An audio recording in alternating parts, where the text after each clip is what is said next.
Testing, testing. Test, test, test.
and then turn on my microphone. And I think we're live. All right. Ooh, somehow we made it to another Friday. Welcome, boys, girls, and everyone in between to another SO Art Studio Friday stream. We are a studio created by artists for artists, and in our sketch sessions, we talk about anything that comes to mind while we create human art. I am Esso, and with me, as always, is the co-creator and motivator, Miss Lily. Hello, guys. Welcome back. Oh man, so this stream, let's see, what can I say? Life kind of got in the way. So I was not able to come up with an art challenge. And I didn't get a chance to speak with Miss Lily about it either. So tonight I figure we could just draw whatever comes to mind, whatever projects we want to work on or whatever we're looking to finish. I think I plan on finishing the viewer appreciation piece tonight. And what do you think you're going to be working on today? I don't know. I'll have to think about it All right. because there's a lot of things I could work on, but I don't know if I want to like show it just yet or Yeah. yeah. I mean, you did have that one awesome piece that you released. What was it? Today or yesterday? Oh The yeah, Zuko. Zuko. Yeah, that Yeah. was. I've been working. So, as you know, I've been posting at least like 3 times a week. Mm-hmm. One will be a comic piece, and then the other two will be like either a sketch, um, and then another one will be like more of a fan art type piece. Yeah. So, but for the past week and a half, I guess, I've been working on that one because I don't know, something about the Avatar leaks have Mm-hmm. made me like, you know, seeing something that you love so much and seeing how amazing it looks, like the Yeah. character designs of these characters you've known for so long, and you're it feels like falling in love with the franchise all over again, which is Yeah. so fun. Yeah. So it's been inspiring me to draw these characters, Mm-hmm. especially Zuko. But That's whenever I besides was the point.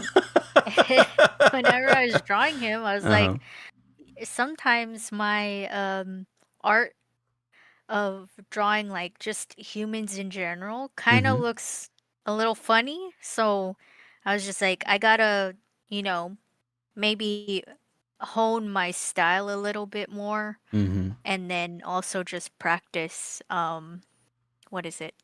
Anatomy. So Yes. that was the whole point of the piece was to kind Yeah. of practice that anatomy, but in a kind of, fan servicey type of way, Right. but Right. Well, yeah, I was what just was like, interesting is whenever I mhm. saw the piece, as soon as I saw it, I was like, I saw an artistic jump that you made, right? Like, I don't know, maybe it was because you were focusing a little bit more on anatomy this time around. But I mean, I just saw a significant jump in skill. It looked Oh amazing. yeah. Some so that's the thing about me. Mm-hmm. Sometimes that happens, like when I'm like locked in, I guess. Right. I just pull something out that's like, "Whoa, how did I do this?" And Uh-huh. when I'm looking at it right now, and if you want, you can pull up the screens because my screen has them on it right now Oh, because I'm right. Let me looking go at it. ahead and pull up the sketch scenes here. Yeah, I even wanted to put in my description of the art piece like this is something I don't usually draw. Like I don't draw like this. Oh, wait, hold So, on. Go ahead and share your screen oh through yeah, I didn't share Discord. my screen. My bad. It's all right. That's funny. Okay, wait, I didn't even do the thing. Okay, hold on. My bad. It's all right. This is definitely not the first time I've done this before. Let's Holy. see. But yeah, yeah, And one it's like I was I second. was um I was looking at the artwork, and then I was looking at the progress of what you were doing, and I was just like, holy shit, man, like Oh, you watched the yeah. speed paint? Yeah, the speed paint. Dude, you locked in on that one for sure. I did. So you can tell when I really like what I'm doing Yeah, or like what yeah. I'm drawing because you can tell. That's so funny about me. You can tell I didn't like a piece if it doesn't look that great. At least in Mhm. my brain, it doesn't look that great. But then this one, you can tell. Oh, she really likes drawing this. Yeah. Whenever I saw it, I was like, oh, she was really focusing for this one. All right, let me Yeah, go like ahead and bring it up here. There we I'm go. so proud. Okay, so I don't know if I'm proud of the whole body piece. I feel like I could have done a little bit better with the what is it? The proportions because it's kind of a perspective piece. It's kind Yeah, of like yeah. that. So the proportions aren't going to be like to size. Some I Right, feel right. like There's going to some be things some would be forced exaggerated, perspective a bit. Yeah. but I didn't do that. Um but I think it came out well enough Mm-hmm. for how hard I was trying. I'm really proud of how his face Dude, I came was going to out. mention that. The Like face, the this detail that you put into the face and the anatomy you put into the face was, I wasn't expecting that. I'm not gonna lie. You really locked it in. thank you. That yeah, I was drawing it, you know, let me show you Mm-hmm. everything.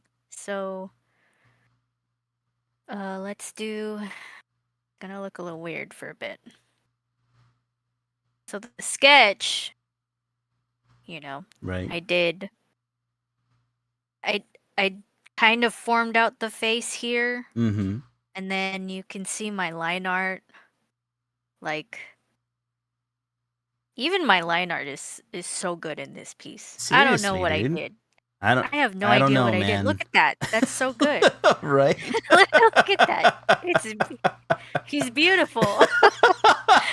You could tell you were just manifesting him as you were drawing. uh, and then yeah, like the coloring, I really, I don't know if you read my description, but I Mm-hmm. was like, let's do a little bit of study of Arcane because I like how they paint the faces in Arcane. Right.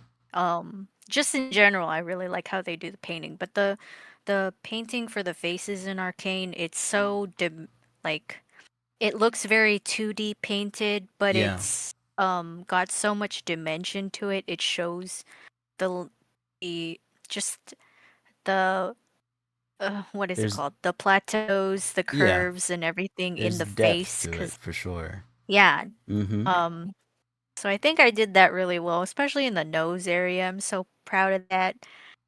And then I added lips. Like not a lot of people add lips to guys, but Yeah. Yeah. there's Surprisingly, lips right there. I'm really surprised that lips aren't represented well enough in animation. I get that it's difficult to animate, right? But I mean, come on. Mhm.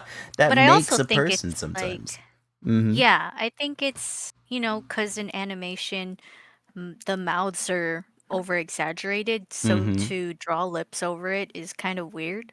Yeah. And then two, yeah, it is kind of weird and difficult to animate. And then three, I think lips are just left to female characters than Yeah. males because Which it's more I think perceived that's feminine. honestly, I think that not drawing lips on a guy kind of ignores the female gaze. Am I wrong in this? I Hmm. mean, you tell me, as a woman, do you think if a guy has pretty lips that enhances his face, or has I lips in mean, general? yeah, Yeah, definitely. exactly. I think in this styling it definitely looks good, but Mm-hmm. I think because I've been so conditioned to see a guy character without lips, Mm-hmm. kind of weird, you know? But Yeah. there's definitely a way to draw it. Like, I think there's a way to draw it.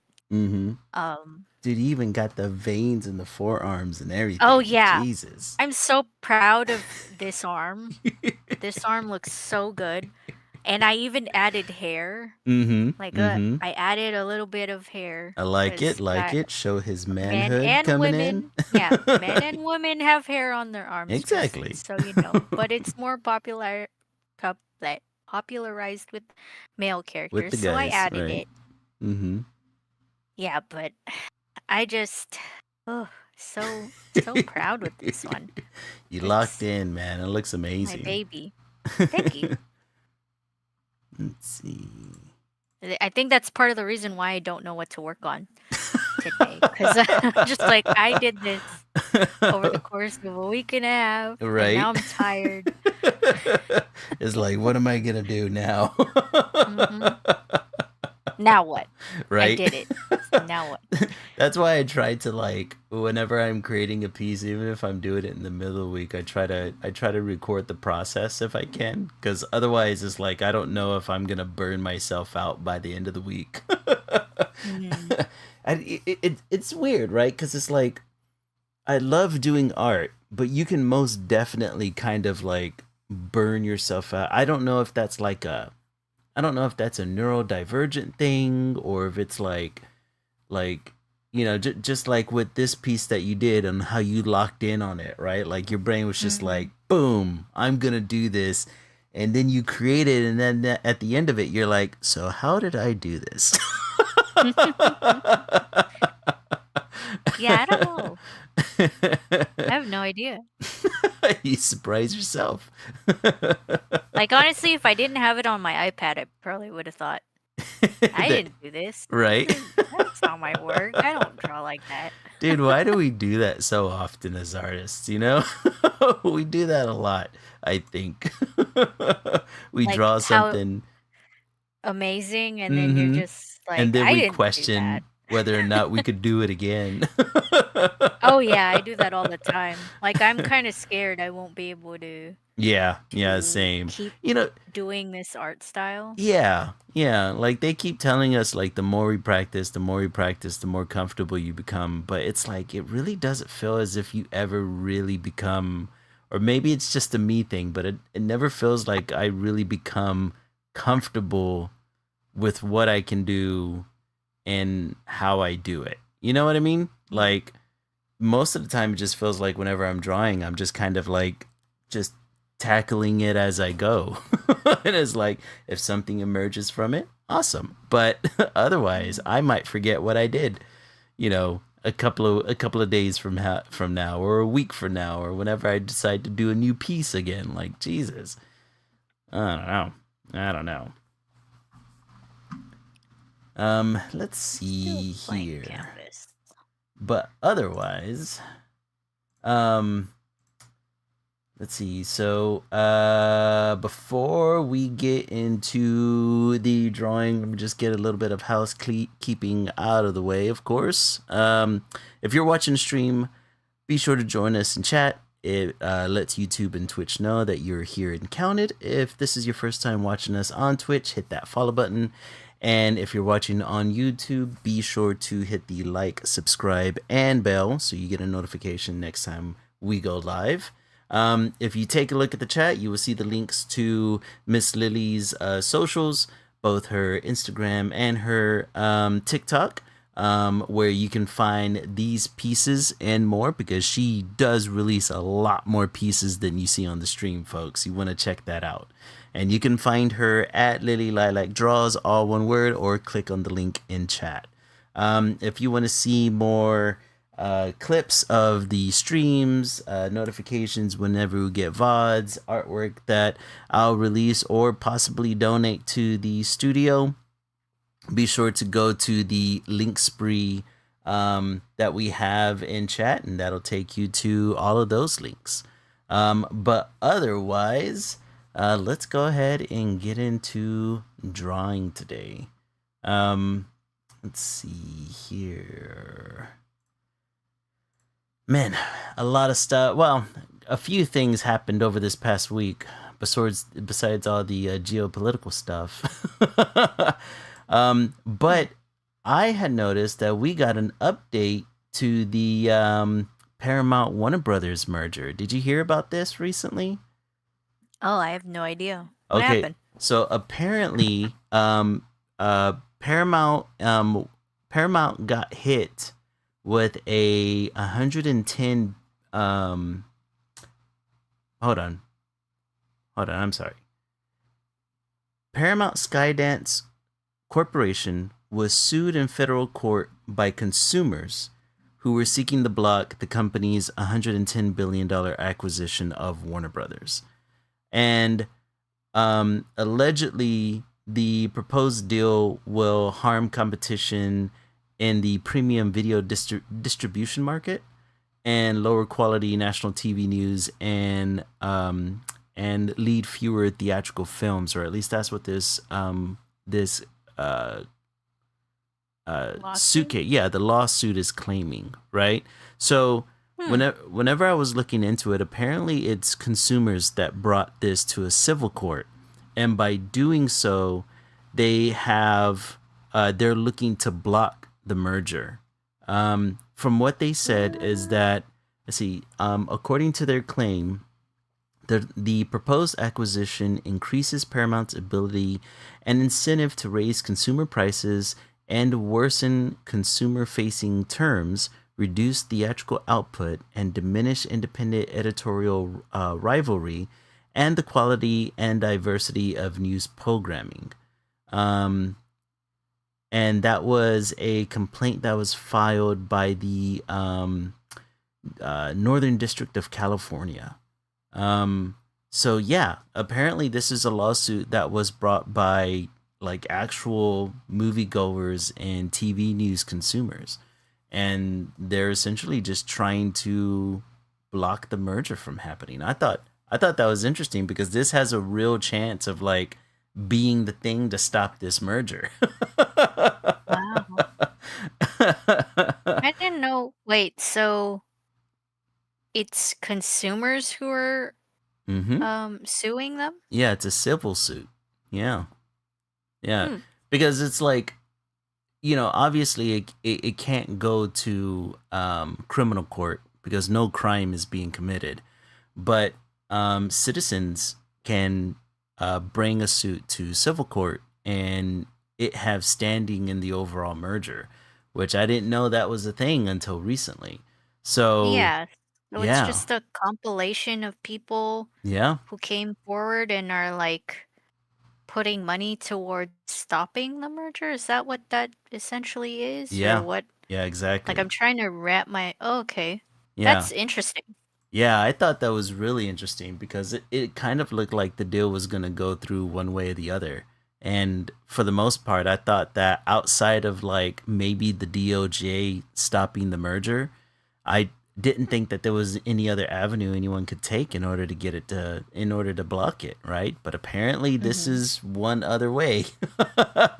So Hmm. we'll have to see what happens past this point because I thought that was like, dude, that's nuts, man. Um, let's see here. Do you want to go over one of your topics? Let's see. What are our topics for today? Yeah, if we want to start with one of mine. Sure. Okay. Um, we can start with the heavy one, I guess. Okay. Epic. This happened earlier this week. Mm-hmm. So Epic apparently announced that they would offer immediate refunds for Fortnite players who purchased David items. Mm-hmm. If you don't know, David is the musical artist that blew up in the past like 3 years. Mm-hmm. Um, and he's done like music for obviously Fortnite. He did music for Invincible, Really? Arcane. Yeah. Yeah. Huh. And I don't know if there's a skin of him in Fortnite. I don't play Fortnite, but I know that Not that I've um, noticed. one of his songs was like the anthem for Fortnite. Oh But no. like, yeah. And I think there's an emote maybe. I mean, there has to be something, right? Because they're offering refunds for David items, so it has to be like a maybe a skin or like cosmetic items or Mm-hmm. whatever have you. That's what they announced earlier this week, but apparently they are showing reluctance to doing that. It people are speculating that might be due to legal ramifications, maybe with the licensing company who Mm. owns like David's music and stuff like that. I don't Yeah. know. But Fortnite fans are showing that they're angry with this because this is all following the he hasn't been convicted yet, but he's been charged with I can't remember the degrees of murder, but he is speculated, alleged to have murdered Mm-hmm. it, David Burke. David, the artist, has Right. been alleged to have murdered his underage victim. I call her victim, but Jesus. he was his quote quote girlfriend, Celeste Rivas, who Mm-hmm. was 13 years old when she first went missing. Um, David was around 19 when she went missing. Apparently he knew her since she was 11 years old. God damn it. Um, yeah. Eesh. And have you heard anything about this case? I've only heard a little bit here and there. Hmm. To be honest, I had no idea who David was until the criminal case was brought against him. Um, I know the only. I mean, honestly, you bringing this topic up, I didn't even know he had anything to do with Fortnite. Like, Really? You play yeah, Fortnite? yeah, I play it all the time with friends, but it's like I guess I never noticed like yeah, I never pay attention to Any any of the artists because sometimes cosmetic stuff?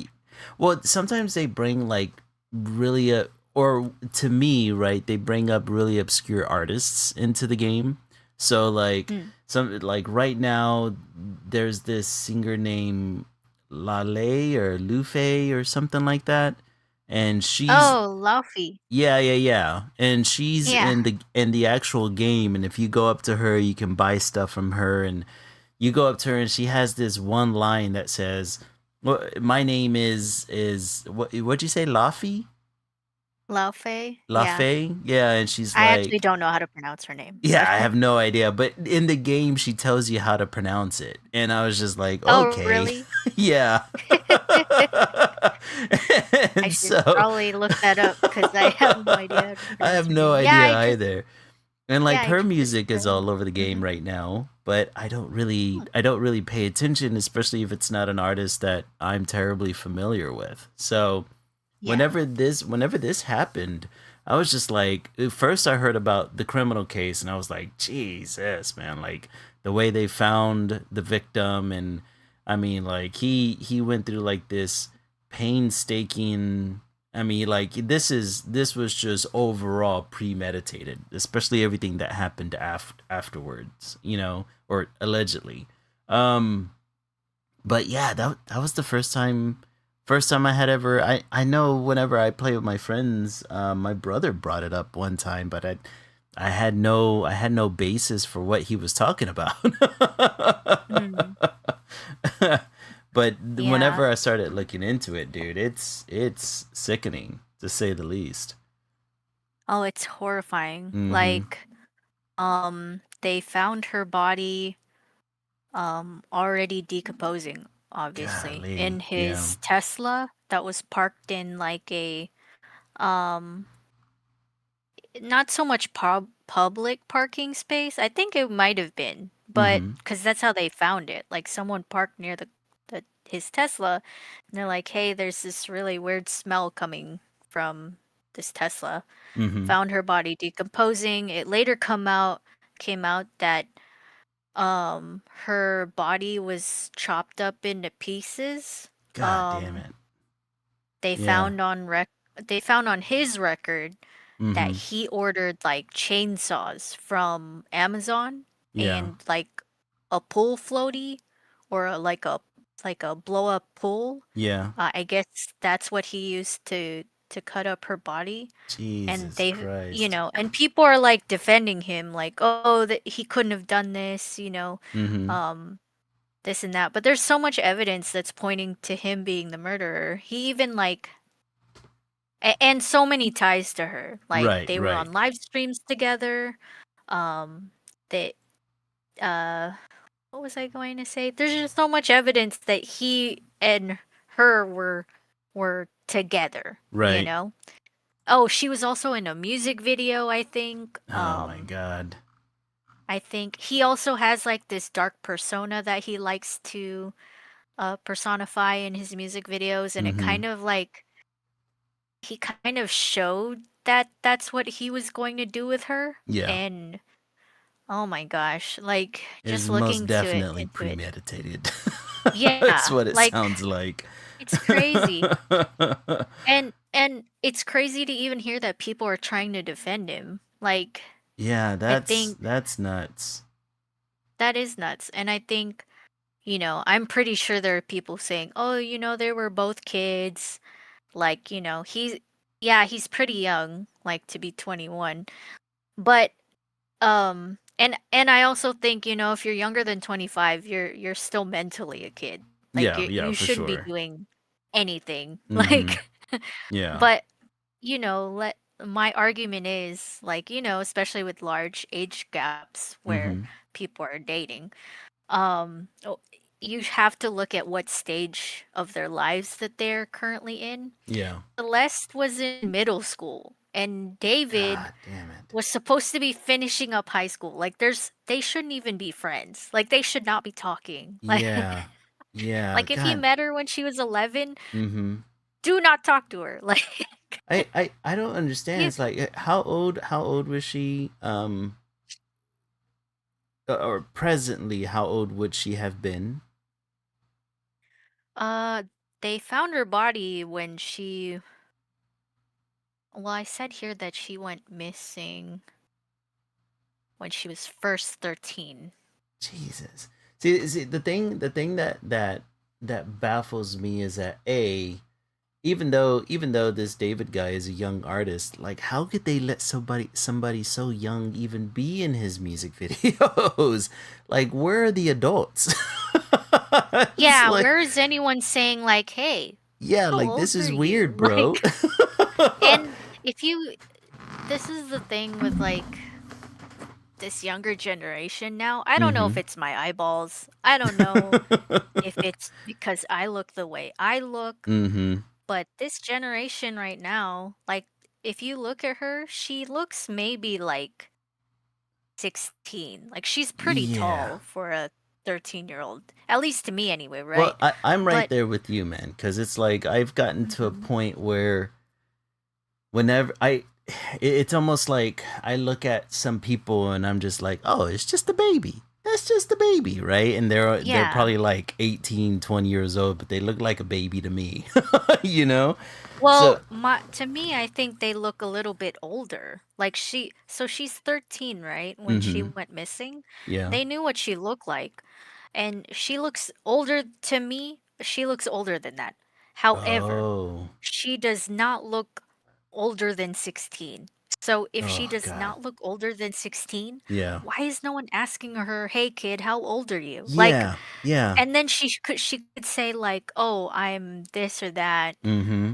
Obviously she could lie, right? But then it's still like, nah, I gotta see some ID. Like, Yeah, or I or, gotta or talk to your or like parents, if like, she's or getting something. paid for this or her getting paid for her appearances, I'm assuming that the record company's got to get like some sort of identification. And the moment, you see like, holy crap, this kid's 14, we need to get him out of here, Yeah. like there's I there's don't see, labor that's the thing. laws, isn't there? I don't think she got paid. I think Uh-huh. because she was dating David, Oh, like but still, she was I just mean, like, yeah, still, of course I'll man. be in your music video. And yeah, of course you don't have to pay me, Right? which is so fucked up. Mark said that she So would have fucked been up. 16 this year, and I'm guessing she went missing 3 years ago. Yeah, so they found her body like last year. Mm-hmm. So this has been an ongoing thing. So Oh, this didn't damn. just, yeah, it's just taken them a while because they're trying to because of how far the body has decomposed, Mm-hmm. and because it was sitting in a car, like, in the heat and stuff like that, they Right. couldn't tell exactly what happened to her. Mm-hmm. They couldn't do a proper report on her autopsy. I think Yeah. that's why it took so long, but Wow. it's Yeah, it sounds like yeah, people were just dropping the ball and dropping the ball and looking the other way because of this kid's fame, I'm assuming. someone definitely looked the other way. Yeah. And Yeah. like he had people, his moderators on his live streams, Mm-hmm. his PR team, anybody, his parents, like Anybody. Yeah, seriously. anybody. Like Oh, dude, you know what's sick? I just got through looking up the different items on Fortnite, and I've definitely seen these emotes before. you have. Have Yeah. you seen them recently? Like this week? I see other players. Well, let's see. The last time I was on was like what, maybe 3 4 days ago. Yeah. And I saw other people emoting with it, but I mean, you gotta kind of be a sick edgy fuck to be emoting this, knowing what we know now, right? Yeah. That's awful that people are still Jesus, man. using it. Yeah, that's insane. Which maybe That's those people absolutely are the insane. ones like defending him? What is the defense for this though? I guess I haven't run across anybody. I haven't run across anybody who is defending this yet. Either that or I just I haven't been haven't paying I attention. haven't either, Mm-hmm. but I watch Moist Critical, Yeah. and he reports on some stuff, and he's been following this like pretty closely. Um and he says he's seen people defend it. The first defense Mm-hmm. I've seen was Yeah. when it first came out that they found her body in his Tesla. Mm-hmm.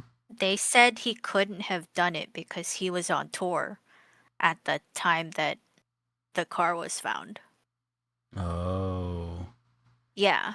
And Okay. I think they timed, like, I think they were able to tell how far along the corpse was The decom. decomposed. Yeah. Yeah, and they aligned that with his tour date. So I don't know. There might have been more news that came out of that because Mm-hmm. her body was found like last year, quite some Right. time ago. Ever since then, I haven't like seen anything from it. I just know that they're talking about it now because Right. the case is actually in court right now. Maybe it was people that were hopping onto this really early in the investigation, and Yeah. yeah, maybe they tried defending him in the beginning, but I mean, good God. Like, from what I'm reading here, it seems as if early in the investigation, some streamers, apparently somebody by the name of Jason the Ween, was defending David. Um, Hmm. and it says that it was early in the investigation, and he's since changed his stance on it. But Okay. I'm taking a look. I'm taking a look at this picture of this poor kid. She looks like a baby. I don't see how Yeah. anybody. Like even if she does look older than 13, she still Right. doesn't look old enough to be talked to. Like Yeah. you She should looks not like. be talking to this girl. You Yeah. She should looks like she might be a high schooler, maybe. But Yeah, like a freshman, right? But yeah, like it's just exactly. like don't Exactly.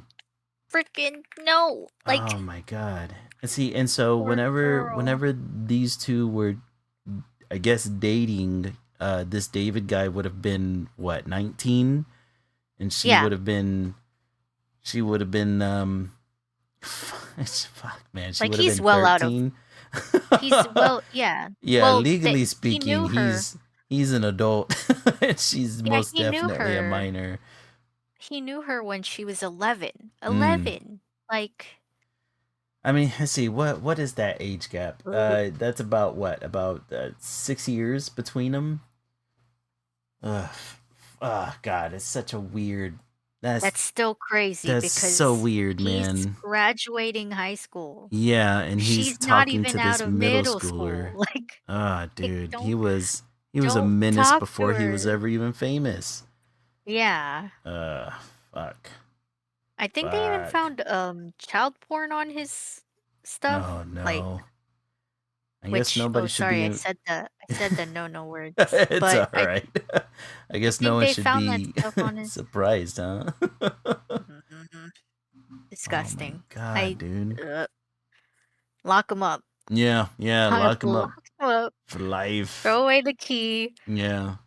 It sucks that your music was good, but you're a terrible person. Mm-hmm. Like, Well, the thing that worries me is right, like, so whenever you have an individual like this, right, where it's like, I don't know what led to him killing her allegedly. mm, Um, I don't know what happened there. Even if it was an act of passion or rage or whatever, right? It's like the fact that he, instead of coming clean with it, he tried everything in his power to kind of make it disappear. That's messed yeah. up, man. it's like it's like at that point, it's like, yeah, yeah. I don't know if you could reintegrate back into society, or if So we I would will ever say want you to, you this. know. Yeah, I will say this. There was more news coming out that she did become pregnant and then they Oh did go no. through with an abortion. Um, there were texts of her saying like to him like, "Hey, all we ever do is like have sex and Right. hang out. Like I don't want this relationship anymore. Like I want something more." Mm-hmm. And then because of the text chains, people speculated that he killed her because she was threatening to like actually say, "Hey, I'm this old. This is how old I am." Right. And he's at the height of his career and he was just like, "Nope, not going to have that. So the only way I can have you not, out me is to kill you." And Jesus.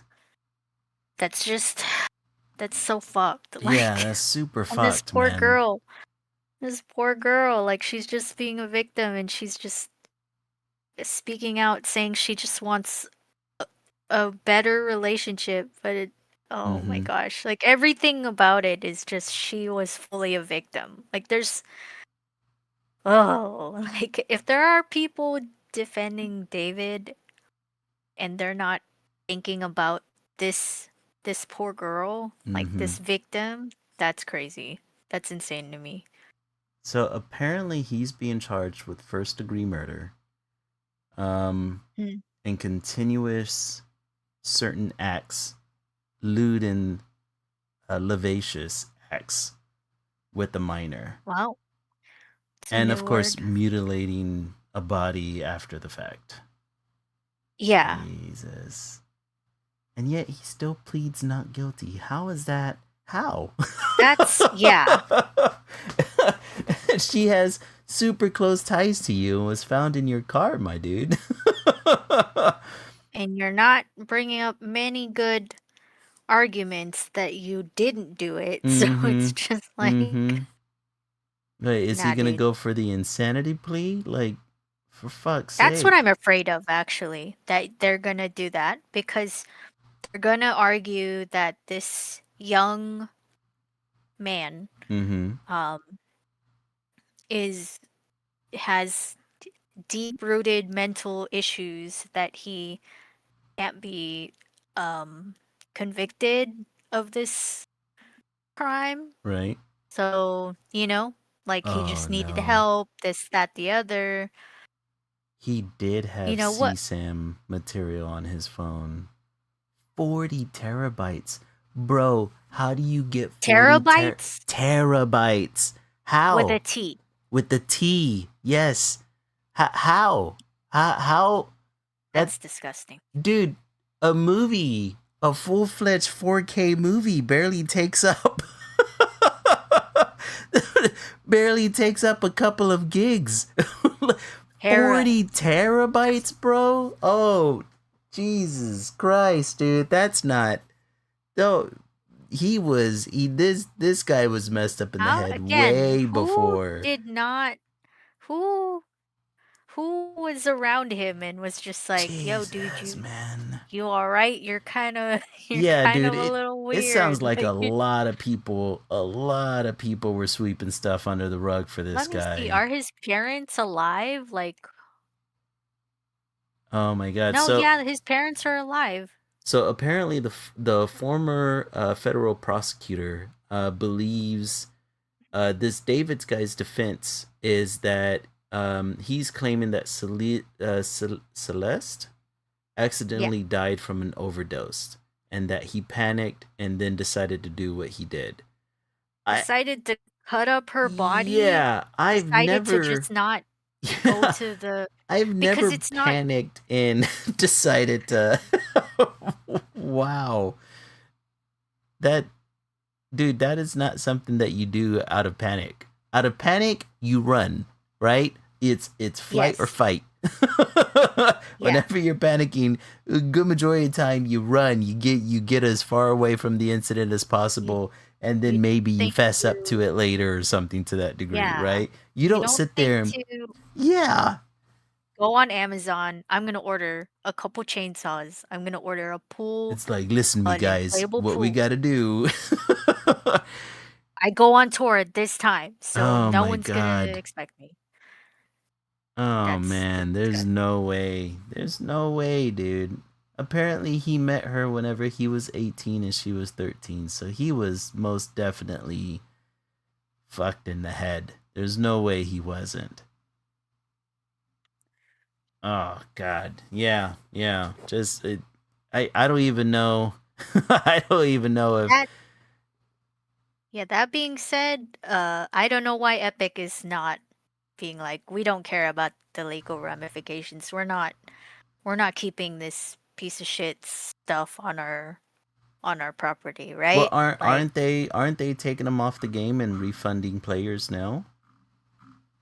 uh no, today players are reporting that they're kind of not really doing that. Like, Oh no.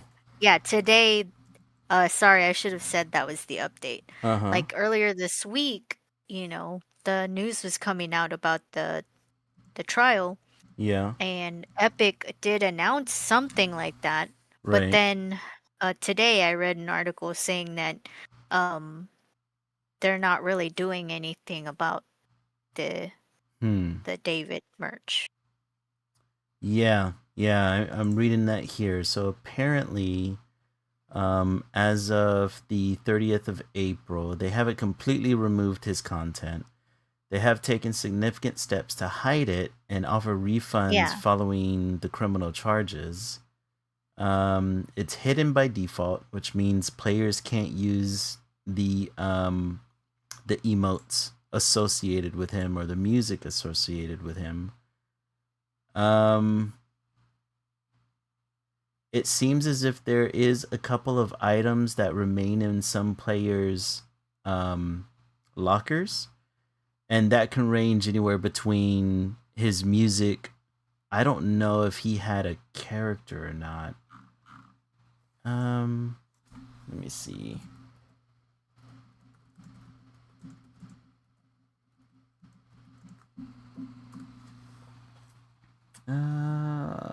Okay, so he didn't have an avatar. So this is nothing but emotes and music. So it looks as if the only way to obtain the emotes or music is to buy it.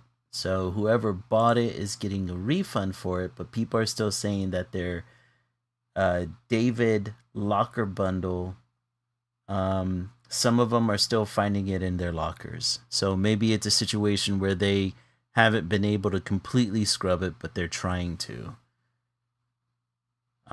But That they're could be it. it looks as if they're not allowing people to do the emotes in the game, which Okay. Fortnite has done this before, right? Like sometimes people will go into Fortnite and they have emotes that they can mix together in order to do like sexually suggestive things.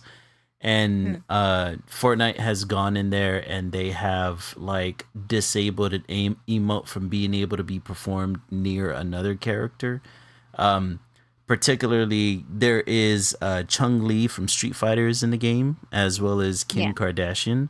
And people will go up to these avatars and do suggestive things to them through emotes. And they have disabled some emotes to even work around or around other avatars, right? So they've kind of like had to dabble in this before, but again, depending on how many people have downloaded these emotes or jam tracks, I don't know how easy it is to completely scrub everything from everyone's locker. But it looks as if they started hiding the cosmetics and music since yesterday, essentially. When were the charges brought Mhm. forward? I thought it was sometime earlier this week, Earlier but this I'm week? not entirely sure. Okay. Hmm? Man, oh man, that's screwed up, man. Holy crap. The world we live in. I mean, I'm glad they are doing something. I thought Yeah, they yeah. weren't, but and you're right, like it may be just taking some time to completely Mm-hmm. scrub it. Yeah. Game is pretty big. I'm assuming that if they barely started doing it yesterday, then that might take a little bit longer than normal outside of Yeah. just downright disabling all emotes and music. But I don't know. I guess in the back of my head, I'm thinking, well, if this was because in the game, if you buy music, what you can do is that music not only transfers into the battle royale, but it also transfers into different game modes within the Fortnite library, right? So like you can go into the rhythm game that they have called Festival, and you can use the music there, or you can make the music like background music into their racing the racing game that they have, right? So I Mm. wonder if it's just a slow removal, but the fact that they're giving refunds now is encourageable. But yeah, they need to speed that up because Yeah. this is absolutely fucked. What this Well, they David guy did lay did. off a didn't they lay off a bunch of people Oh yeah, just just about recently? like So, yeah, they laid off a lot of people. So yeah, yeah, this could be, dude. It just feels like all across the entertainment sector, everything from video games to movies. I mean, people have just been losing jobs left and right. So it wouldn't mhm. surprise me if you know some things are falling through that they just don't have the staff to catch or enough staff to work on disabling.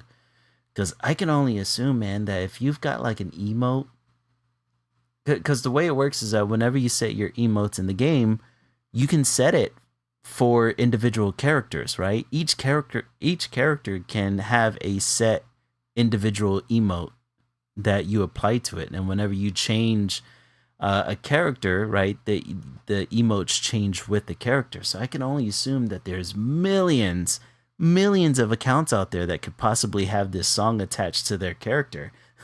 like Yeah. you would have to scrub so much.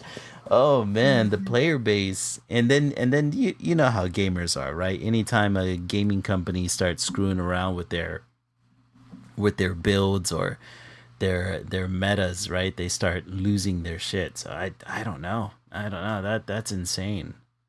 I mean, like I said, Mm. I'm glad that they're doing something, but Yeah. yeah, they need to commit, hire on those people back and try try to get rid of as much as possible, right? Uh, well, that's a good segue into the next topic Uh-huh. because the next topic is Monument Valley game developer CEO states, "We've been a little bit too romantic about the idea that we should have employees and be giving people long-term job security." Mm, Kotaku reports Ustwo Games, mm-hmm. the developers of the game I just named earlier, Right. is pivoting to contractors. saying hiring so many full-time game makers has been a mistake. This mimics Disney's move to lay off their creative team in favor of contracting. Um, as one commenter in that article that I read states, Mm-hmm. why did they feel the need to proudly announce this? They should have done this quietly. But Mm. it's it's kind of crazy that these CEOs are proudly just saying with their chest, um, why employees? Why job security? Why? Fuck these people.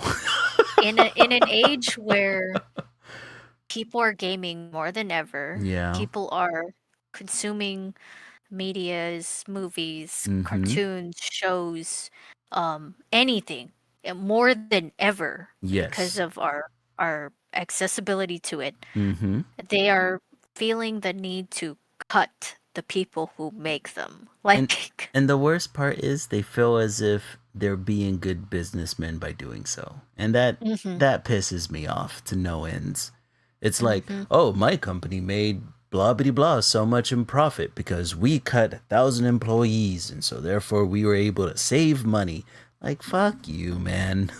It's like oh my god. I mean, we saw it happen with Disney. We've seen it happen with with various Epic. companies. Yeah, with Epic. It's just oh that just pisses me off so much. And you're right. It's like you said, they've got the nerve to go in front of everybody and be like, "Look how good we're doing." hmm It's like We're reporting record high profit record numbers, but profits.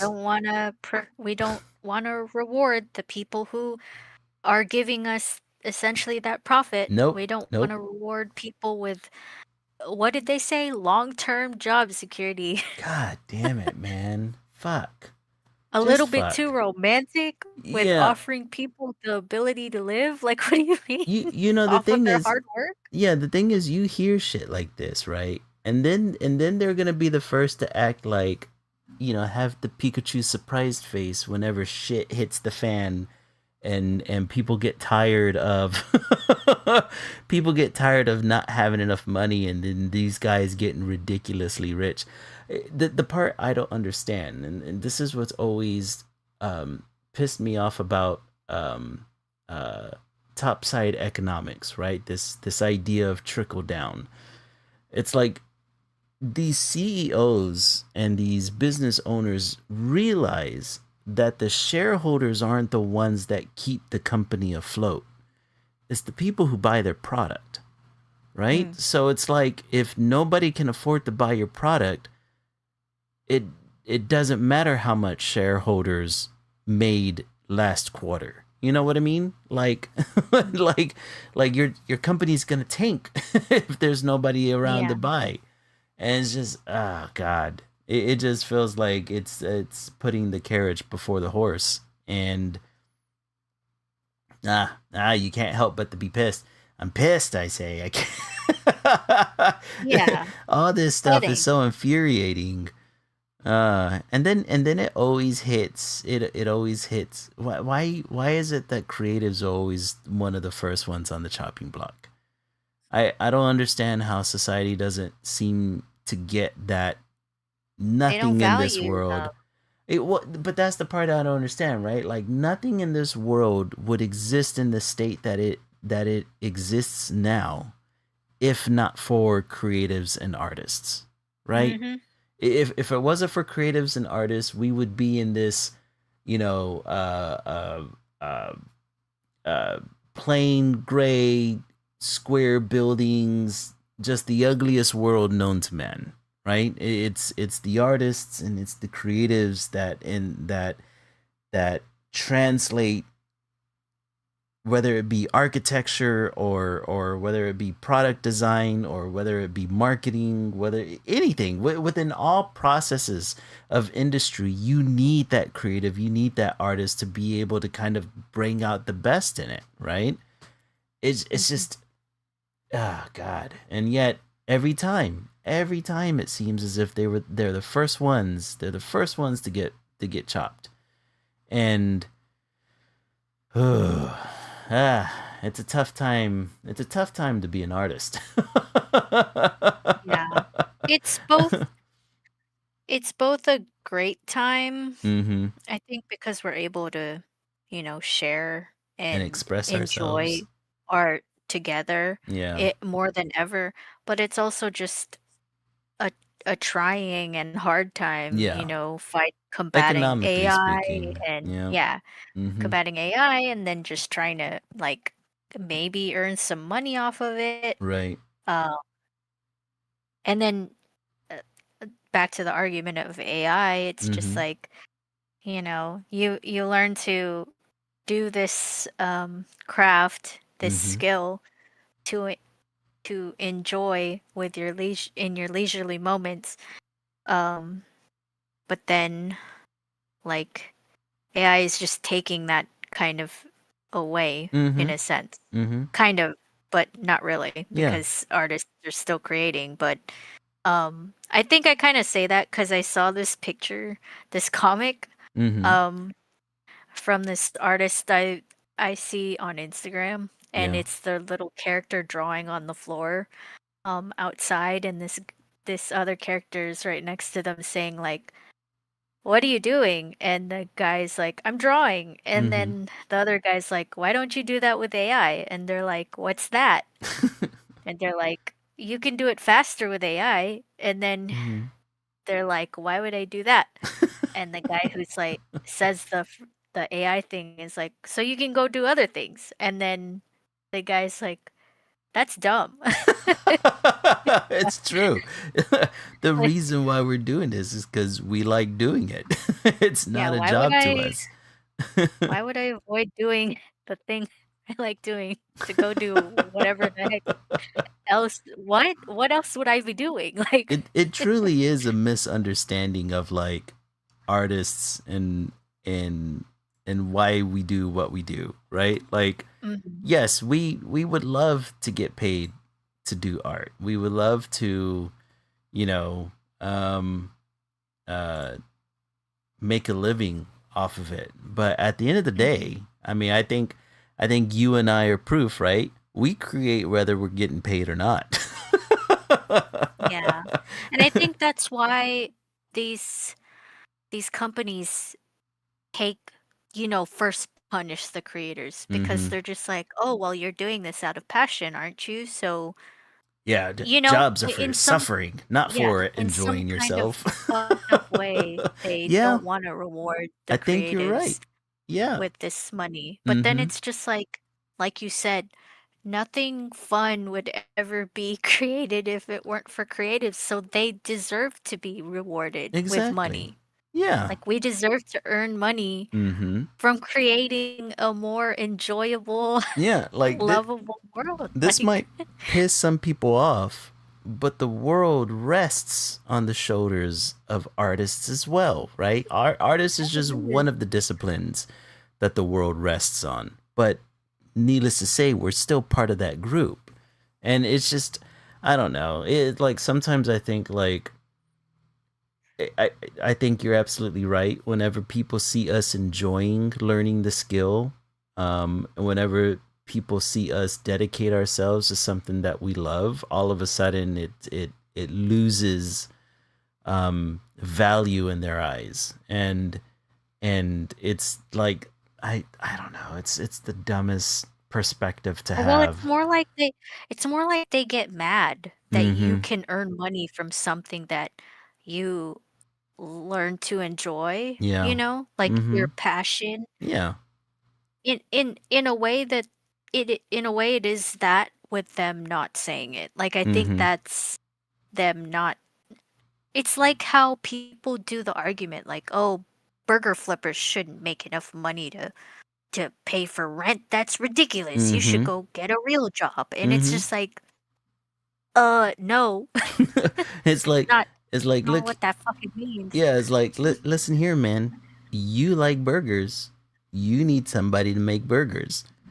Someone needs to flip them. Yeah, So, somebody needs to make those burgers. Why don't you want that person to have a good living so they can continue to do said job, right? exactly. Why I would mean, you not holy pay them crap, enough guys. to keep flipping the I, burgers? I, I honestly believe that it has to be a lack of like economic literacy, right? Like people Mm. put Mhm. like the wrong kind of uh, value metric on money, right? And so Mm. therefore it's like they don't understand that, like, hey, if I want said thing, and if I want people to continue to like or continue to want to do said thing, and I want a certain quality out of said thing, then maybe I should put some money into it, right? Mhm. Maybe the person making said thing should, be able to have at least a decent living doing it, And I just Mhm. I don't know. I don't know. People have such a stupid relationship with economics that it hurts my brain anytime anytime I have a conversation with a lot of people about economics. And it's the same thing with creative work. Like, as artists, we're always running across the typical, like, hey, can you draw this for me? Or hey, can you do this for me on the cheap? And it's just like, look, man, like, yes, I love to do this thing. Yes, this is a passion for me. This isn't something that I exactly want to do, like like I want you to compensate, me for it, if if you're gonna go off and do something with my art as well, right? Like, you just can't get this kind of thing for free. And then along comes AI, which essentially just enables these people, and it's just like, Mm. ah, Mhm. God. Like, I'm really hoping, what was that video that you had sent over to me about a potential domino falling in the AI space, where the the profit earnings for a number of AI companies were going to be coming out soon, and depending on those earnings, it was going to let investors know whether or not they spent their money well by going into AI, or they messed up. You remember that Mhm. video that you had sent over to me? I do. Yeah, basically it's not looking pretty, Yeah, you know. yeah. Like we talked about in a previous stream. I Mm-hmm. think the reason why these AI companies are reporting such high shares and stocks and stuff like that is Mm-hmm. because people are investing money into the potential of AI Mm-hmm. and not what it's delivering. But then the thing is, the the reports are going to come out, and it already has for a few AI companies, Mm-hmm. that one, it costs way too much to run the AI, Yeah. and two, they're not making enough money to even um compensate for that uh cost, let alone make profit. So it's just like, well, Yeah. what? It's like What do it's you like mean? so let me get this straight. The people who complained that they had to pay artists for creating artwork for them, they're Hmm. now realizing that people don't want to pay for their AI art either. Yeah, basically. Genius. who Hmm. who gave these guys jobs and money? Who could have prevented this? I the, don't know. these are where the job cut should be coming from. Not That's from what we've us, been man. saying. Right? You know what thing we should have looked into What's that? was there's all those fires that was happening at those Mm-hmm. warehouses, Oh and it all yeah. started from that one guy posting that video saying all you had to do is pay us Oh a yeah. living wage or Mm-hmm. something like that. Mm-hmm. I literally know nothing about the what what was coming out of that, what happened past that point, because I think a few other more than a handful, maybe Mm-hmm. like 10 other arsons happened too in warehouses. Let's see. That's a good I don't know question. anything about that stuff. I don't even know what warehouses it was happening at, because I remember one of them being like a maybe like a paper Mm-hmm. or like a toilet paper company. Like, Yeah, I Maybe an think Amazon. the warehouse that he was in, it looked as if it was some sort of paper company. Yeah. That was one of their storage facilities, which is why I think it kind of went up in flames so quickly. He knew what he was doing. Let's see here. But yeah, I want to know more of that because, like, that's crazy. Yeah. And then I literally heard nothing else about it. So Yeah, I know did you just he was forget arrested, but I didn't hear anything else about other the burning. arsons? Yeah. Yeah. Although I'm pretty sure there have been others, but I haven't had a chance to take a look at them. I mean, because they're building these data centers in such rural areas that, I mean, I would figure that they would be susceptible to any Who's passionate to say person who out started there. this fire? Right. They're just they're just creating so much heat. What's to say they What? didn't catch fire Accidents on their happen own? all the time. You know what I mean? I didn't do that. I didn't set that fire. Did it on its own. Right? You know what I found that was a little bit heartwarming. Whenever we're talking about like all these creatives being laid off, Mm, is that recently Evangeline Lilly, who's the mm, actress that played the Wasp in the Ant-Man and the Wasp movies, okay. she came out calling out Disney for laying off their creative teams. Did She said that she was a friend of Andy Park, and whenever she found out that he had gotten laid off to become a contractor, she was pissed. She went, I forgot what platform she went on, but she said that this is her direct quote. She goes, "Shame on you for turning your back on people who built the power you are now using to throw them away. Why mm, does AI get to steal our brilliance and use it to make executives rich while the artists responsible for feeding their robots go hungry? It's disgusting." And holy shit, like she's probably one of the first actors I've seen like really talk about this. actively go out against basically her boss.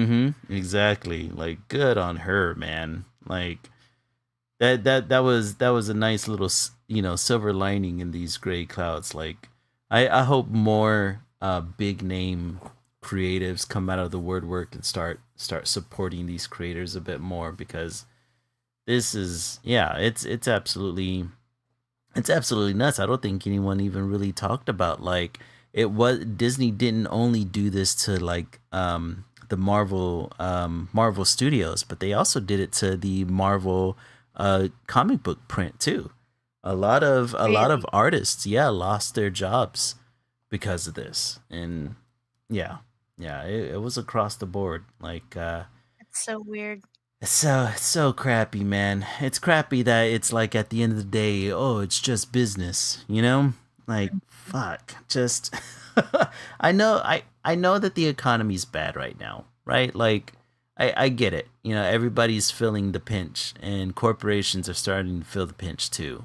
But I mean, Jesus, like We shouldn't be punishing the citizens. We shouldn't yeah. be punishing people who are trying to make it work. We Mhm. should be going after our government. Yeah. Yeah, it Yeah, feels as like if, yeah, it feels as if the people are getting punished for all of this, for decisions that, you know, this administration is making. You know what I mean? mm, And it's like, you know, it's always done underneath the guise of, "Oh, we're going to cut funding to this program in order to save Americans money." But do we ever see that saved money? Like, has anybody seen the saved money yet? not seen God any knows I save money. haven't. We're saving money? Yeah, Like, it's like, who has anybody gotten those Doge checks? Or let's see, what was after the Doge thing that they were going we to were be getting supposed to checks get for? Doge tax? Yeah, you don't remember that? Yeah, like No. everybody was like, well, I say everybody, but it was a lot of the the Trump sycophants, they were all over the internet saying that, oh, we're all getting Doge checks with all the money that Elon Musk is saving Americans by cutting the fat and blah blah blah. And then lo and Interesting. behold, we didn't see anything from it, right? And then the other thing after that was like, oh, we're gonna be getting refunded for all the money that we made off of tariffs, and no one's seen that either. It just seems like a lot of promises are being made, and everyone was supposed to have cheaper gas and cheaper groceries, and everyone was supposed to be getting these stipends and checks for money and everything else in between, and no one's seeing any of it. And it's just and every all of us, yeah, Mark's like he hasn't seen a dime. Yeah, it just feels like we're all getting punished for other people's for this administration's decisions. And Yeah. yeah, it's messed up, man. But I mean, I guess like whenever we first started streaming, I remember saying that we were heading headlong into a recession, and I guess this is it. And now it seems as if like red states are more concerned with gerrymandering their districts rather than taking away people's vote rather than helping people along. So we all know Jeez. where their priorities are at. Jesus, Mm-hmm. man. Ah. But I'm glad Evangeline Lilly came out, right? Like I know a lot of Yeah, that's people. awesome to hear. Yeah, I always hear people get really pissed off, like, oh, why does the celebrity have to talk about blah blah blah? But sometimes you need a big voice, right, to get it, to so that more people can hear. And I'm Yeah. glad she came out. Like stick it to Disney, Evangeline. Mm-hmm. I'm proud of you. That's awesome. You're a true hero, A true hero, exactly. an actual hero. Oh, you know what? Another good thing that I came across was, and it's related to AI. Did you hear about the new rules that the Oscars are implementing?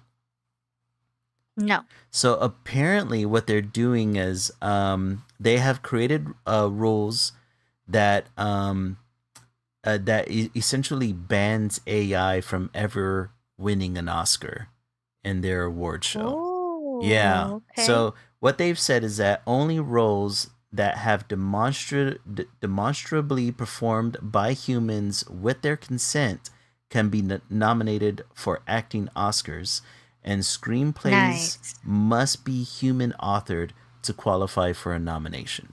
So, hey, Nice. a win is a win, right? Fuck you, Tilly Norwood, Fuck you, tech bros. or whatever your name was, Right. that one AI actress, whatever. Mm. Remember Yeah, Tilly Norwood? that Tilly. Yeah, you're Is that right. what her Tilly. name is? Yeah, I her name don't was Tilly. remember. Tilly something. Heck yeah. Mm-hmm. Yeah, And take that. and that ties into that whole um the SAG after move that they wanted to tax Yeah. Mm-hmm. AI actresses or actors. So Yep. then it's just like, what's the point of Yeah. what's the point of Yep. even using You them? gotta I can't build even win an award. you gotta build that defense brick by brick, man. And this is Mhm. just another brick added to that wall. And I'm all the more happy for it because it Yep. honestly feels like that's what these movie studios are trying to do in order to skirt costs. And it's just like I Mhm. like whenever I think about it, right? If a movie studio has to reduce the amount of movies that they release or the amount of shows that they release in order to save money, right? In my opinion, if that means that you can preserve those who are working within the industry, it's like, okay, fine, right? Like, I'll take less entertainment for the sake of preserving an industry. Small sacrifices, right?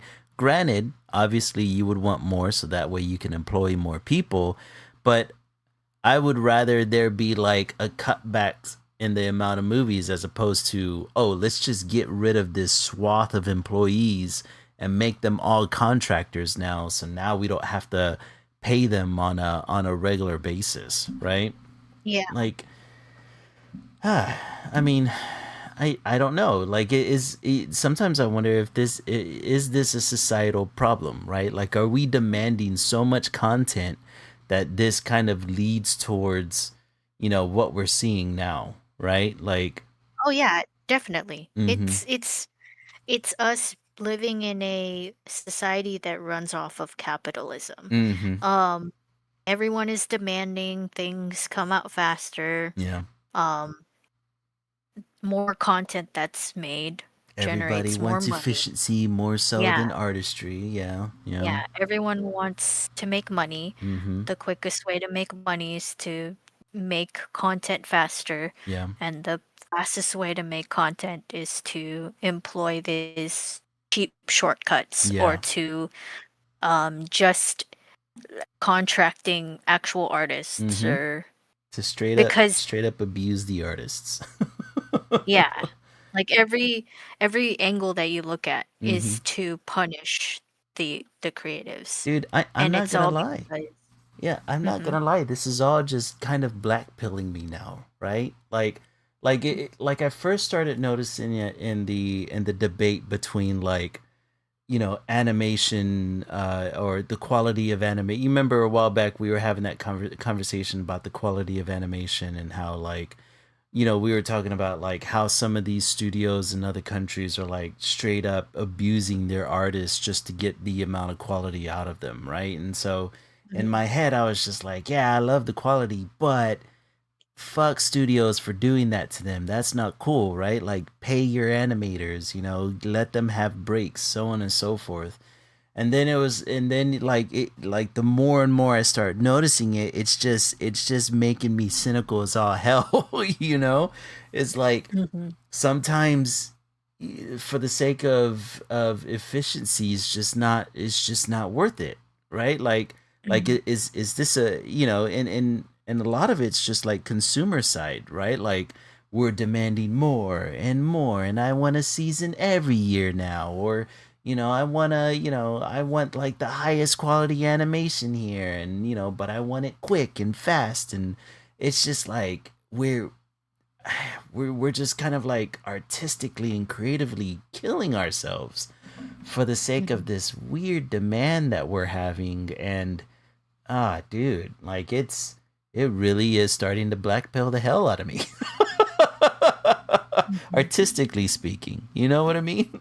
I don't know, like, Yeah. what do you think? It's like, I don't know, like it really bums me out thinking about, artists, getting sacrificed in the name of consumer demand. Um, I mean, yeah, it's really depressing. Mm-hmm. Yeah. Um, it's like I'll see posts of people on Instagram Mm-hmm. whose dreams were to become an animator, Yeah. and then they go into the field and they find that it's not what they wanted. Um, and that's really depressing because it's Mm-hmm. like you go in, like, being an artist in today's age Mm-hmm. and going into just creating and trying to just share what you love Mm-hmm. with the world. And then you kind of just all of a sudden see that people are create not creating but manufacturing something that kind of looks similar to what you spent years chasing Mm-hmm. and perfecting and performing. um it's depressing Yeah. Yeah, it's because like, it's yeah. I remember whenever I was younger, probably one of my biggest dreams was to, like, work for a big comic book company, right? To kind of like Mm. be this for hire artist and work on like some of my favorite titles like the X-Men, or work on Fathom or Spawn, or work on Batman or Superman. And whenever I was a kid, I remember I used to do it the old school way. Like I would like have these drawings in a sketchbook, and I would photocopy them, and then I would put these photocopies in an envelope and write this little letter to these comic book companies telling them that I'm looking to get hired. And obviously I was like 16, they were never going to hire me at 16.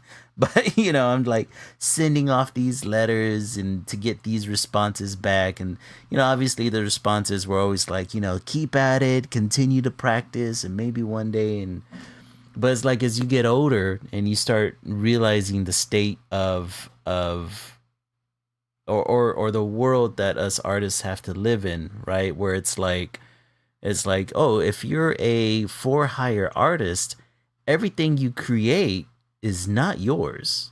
And if it becomes Mm. big, you get nothing for it, right? Because it's owned by somebody else.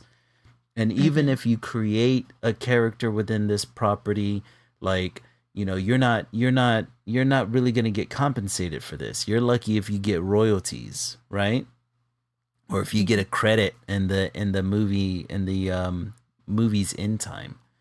And so for a while, right, it ended up becoming like, okay, well, I don't want to get trapped in that. That's not cool. And then I discovered manga, right? And I was like, okay, manga. Yeah, right. That looks like it's creator owned.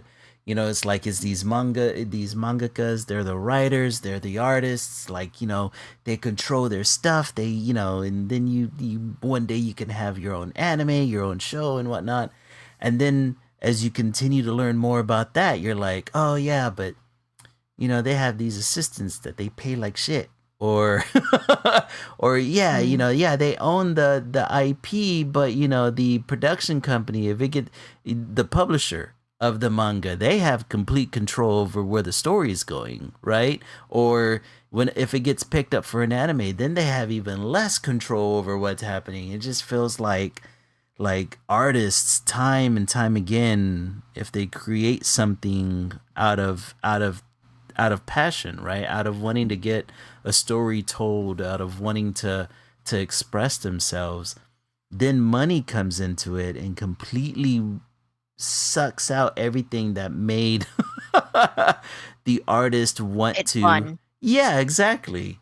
And it was one of the things that kind of like led me to want to create this studio, right? Because I was like, if if everyone's gonna try to screw you as an artist at the end of the day, well then I just need to do this myself and not get screwed by anybody, Mhm. Yeah. and make sure that whoever works with me is not gonna get screwed themselves. And yeah, man, it's just Jesus Christ. The Yeah. society you In a need to. world where Mm-hmm. yeah, in a world where people are trying to just cash out on that sort of thing, like Mm-hmm. cash out on making a buck off of being creative. Mm-hmm. Um, and I think that's what, a lot of people get hung up about with being a creator in today's world, Yeah. you know? Mm-hmm. You really have to find enjoyment in it just for yourself. Yeah. Um, I think it's cool to see that a bunch of artists are going out and like creating just indie properties, Mm-hmm. stuff that they can control themselves, in the same vein of how you thought, I'm just going to create my own thing, Yeah. Yeah. just create your own thing just for the sake of it Mm-hmm. because that's what that's what you grew up doing. You grew up Exactly. creating Yeah. for fun. And it's something that I tell myself, cuz I've been posting consistently Mm-hmm. for I mean more than a month. Like Yeah. and I say You've been on consistently, a maybe like roll, two or man. 3 times a week, which Mm-hmm. is like the most I've ever done in a really long time, Mm-hmm. if ever. And Same. like my My follows on Instagram Mm-hmm. specifically, I think I've been blacklisted on Instagram because my You follows may have will been. go up. Yeah, will go up and down Mm-hmm. and always stay around this number. Like Yeah. it'll never fluctuate greatly or in one way or the other. Mm-hmm. But yeah, and my posts there don't really get a lot of likes, and a lot of them aren't even from people I don't know. Mm-hmm. It's mostly my followers. Yeah. So yeah, so I think I've been blacklisted on Instagram. But um none of my stuff consistently gets the same amount of likes across the board Mm-hmm. on all of the places I've been followed on. Um, but that's just because the the the state of how things are going right now Mm-hmm. in terms of like social media and being a creator. You have to do this one thing and you have to do it all the time, Yeah. and it has to look good all the time. Mm-hmm. And the way I operate is I just draw whatever I want. And people don't like that because it Yeah. doesn't show consistency. And Mm-hmm. it's just, to me, I can't do that because yeah, I hyperfixate on stuff. Like right now, I'm kind of on a Pokemon bender Mm-hmm. and getting really back into Avatar and stuff like that, right? Right.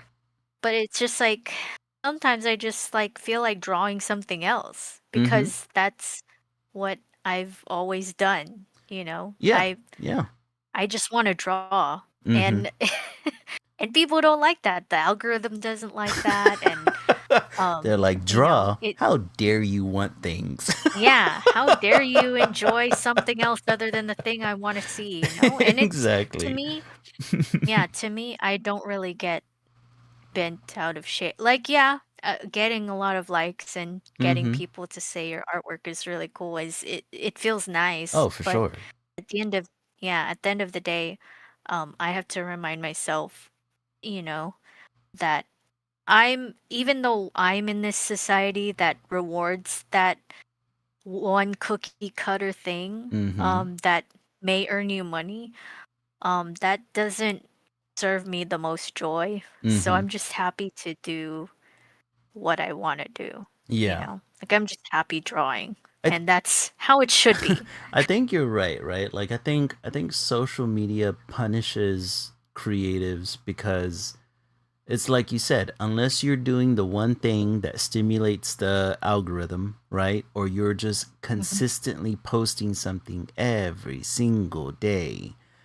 That's the only time that the algorithm rewards you, right? With viewership. mhm, And eh, I don't think creatives will ever win that war. In all honesty, I think we could kill ourselves trying to achieve it. Um, Sometimes because I'm just not a fast artist. Um, I will try to do things like posting clips from the stream, or like I try to do like little stories and stuff like that, so it seems as if I'm being consistent on social media. So um hopefully my posts, whenever I do post art, will be thrown out to more people. But man, I mean, mhm, like, at the end of the day, it's like I just want to create something, and if it finds its audience, great. And if it doesn't find That's its audience, yep. what you gonna do, right? Like, I Mhm, don't get me wrong. Like, I think all artists should be pretty good at marketing ourselves, right? It's part of mhm, what being an artist is, right? Sometimes you got to be pretty good at talking to people, or you got to be pretty good at, like, getting your artwork in front of people, or you got to be pretty good at, like, sometimes talking yourself up, which is absolutely hard for most of us. It's the reason, like, every time you post something, right? Like, I always make sure to repost it and repost it as a story and tell people to go see it, and because honestly, I think the only way for artists to be able to get in front of people who don't normally see their stuff is by artists, we helping each other, right? Like creating a daisy chain amongst ourselves where it's like, okay, you have outreach to this audience, I have outreach to this audience. Let's share our stuff to everybody amongst ourselves, and it's going to get in front of more eyes. And if it gets in front of more eyes, right, at the end of the day, it helps us, right? Whether that be through commissions or if you have a product that you want to sell or something to that degree. But it's like you're fighting social media while at the same time trying to fight this urge of like constantly having to create something new. And it's just, Mhm. I mean, what I really like about the stream, especially whenever we have our art challenges, is that it forces me to draw something outside of my comfort zone. Right? It forces me to produce something, and as artists, we need that to kind of like exercise our creative noodle, right? Um, Mhm. but I mean, ultimately, I think that I don't think we're ever gonna meet the demand that that capitalism has of us, right? Like capitalism Mhm. wants us to constantly be churning things out, constantly making a manufactured product, and artists will never be a manufactured product. And the artists that do become manufactured products are usually not authentic to what they want to create. So yeah, like I remember this reminds me like a couple of years back whenever AI really started to take hold in the art world. There was this artist that I followed. I believe his name was like Sam Liu or something like that. Um, Oh yeah. yeah, and he Mhm. created like really unique pieces of art. He was, I mean, I followed him through most social media sites, and I would love to see what he would come out with. And then I believe like maybe a year or two ago, it came out that he was using AI that he trained on his Yeah. own art in order to create art books faster. And it So was just crazy. like, bro, like, and that's what happens, right? Like if you're constantly Mhm. chasing this tail of efficient artwork and consistent artwork, you're eventually gonna fall victim to that, right? Because artists can only create so quickly and so much for that matter. And I think that goes. I think that's just him falling to the need to make more money. Mm-hmm. Like Yeah. he got greedy, and Yeah. that's really sad because Mm-hmm. I don't like you kind of lost the point. And it's Yeah. just like, did you ever get the point to begin with? Like, Yeah. It makes you you know what wonder. I mean? Mm-hmm. Like it feels hoity-toity to say that. Like, and I'm the person who says, get your bag, Mm-hmm. But Mm-hmm. it's just like in this case, it feels really dirty. Like Yeah. you don't like you're not getting the reason why we do this in the first place. Like, Mm-hmm. do you remember why you started doing this in the first place, Sam? I Right? guess you don't. You just got too hypnotized by the money. And it's Yeah. crazy that And he got hypnotized by that because it's like, did you not make enough money, Sam? mm-hmm. Like, Yeah, it's that like it's like I you need can I can money. understand um I can understand like Oh, first before, hi, Vegito yes, in it's chat. Jeets. Just want to say hi. Jeets, how's it going, man? He's a friend. He would Jeets used to stream with me and a couple of buddies whenever we had the gaming stream. And he's Okay. a regular during our game nights. But yeah, man, it's like it used to be where if you were an artist, like let's think about like back in the Renaissance days, right? If you were an artist, you would have a yes, and we did work together many moons ago. We sold technology to the world. But So, back in the day, it used to be that if you were an artist, you would have a patron, right? Some It was usually a merchant or somebody who had money who would commission pieces from you because they really enjoyed you as an artist, right? And you could make a Mhm. decent living. Sometimes they would house you. Sometimes they'd pay for you to live somewhere so you can create pieces for them. And having artwork was a symbol, a social symbol for them, right? As merchants, like I have this art piece from Michelangelo, or I have this art piece from Leonardo, Da Vinci, right? And then, like, I obviously the idea of patrons went away in favor of multiple people who would buy your art, right? And then we started having art galleries where really only the rich could really buy these art pieces, and art pieces started going for millions of dollars. And if you're able to sell $1 million piece, you're set for life, right?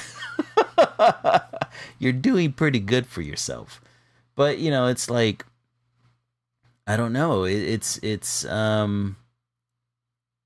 don't know if like art became too prolific in society, right? Like, I don't know whether or not it was a situation of art no longer became a social status, or the fact that the art world was oversaturated by money laundering. Something happened to where the value of an artist just kind of just like fell through the floor. You know what I mean? And I don't know. I don't know. And then with the internet, Capitalism. yeah, essentially Capitalism what we ran into. and yeah, capitalism and everyone is stuck on this wheel. Uh Only huh. people who benefit from the wheel are the people who are holding the wheel, Mm-hmm. the rich ones. Yeah. And where was I going with this? I was going somewhere with this. Yeah, and so people that are on the wheel are mad at the other people on the wheel Mm-hmm. who are good at this skill, Yeah. art, and want to make money from it, and they seem happy doing it, right? Mm-hmm. And they're like, "Hey, you don't get to have fun on this wheel that we're also in. You need to suffer. You need to suffer like the rest of us. You You need to can't get make your money."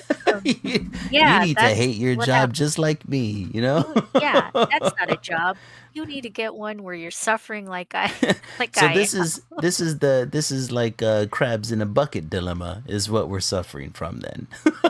it's Yes, like it's like we're exactly. Yeah, we're not we're allowed crabs to make a pulling each other living anymore down. because everybody says no, you're not allowed to make more money than me because you I don't believe that your skill is as valuable as mine. Hmm. Holy crap, man. Hmm. That's so How depressing in dare its you own way. have fun? How dare you? Dare you have fun and try to make money? Yes, yeah, exactly, Jeets. The crabs at the bottom of the bucket. Yeah, man, it's bad. It's bad. I don't try um to cater to the algorithm much anymore. I don't think I would ever be able to create fast enough and create enough without burning myself out to be able to. Well, Hmm? it's boring to make the same thing all the time. Like, Exactly. I want to draw something, and then it's just like, oh, well, then why don't you just make different pages where you draw specific things for each page? Mm-hmm. That's so tiring. Like, why can't I Yeah. just why can't I just That's okay. So I was thinking about this the other day. Uh-huh. I kind of miss DeviantArt because of that. Because in DeviantArt you could post a ton of different things, It's true. and the cool thing about your gallery is you could separate it based Mm-hmm. off the different topics that you were drawing on. Right. Which you I wish you could do that with Instagram. That would be so cool if you could put your specific like different art pieces or photos, since it was originally based off of just taking photos of things, Right. and just putting it in different categories into in one page. Mm-hmm. Like I hate that you kind of have to even garner attention, make this one page that does one thing, Mm-hmm. and you know, you have to do that for long enough to get enough viewers, and then after a while that creator can say, I'm kind of tired of doing this, I'm going to do another thing. Right. you know Mm-hmm. that's what I've seen, that these creators will actually say, hey, I love this persona that I've made, I love the character, but I think I'm going into a different direction, like I want to dive into different artistic styles or Yeah. different persona and stuff like Right. that. And that's what a lot of musicians do too, and that's after they've garnered that attention and that Mm-hmm. love Mm-hmm. after so long, and they will lose viewers, they Oh, will for lose sure. people who love them and have watched them over the years, like, oh, they're too different now, they're doing something different, and Right. it's just like, that's so boring. Like, I Yeah. hate that. Yeah, it's the reason why I went over to Kara, the Kara app, because I keep it forgetting it to check that out. it's got the same kind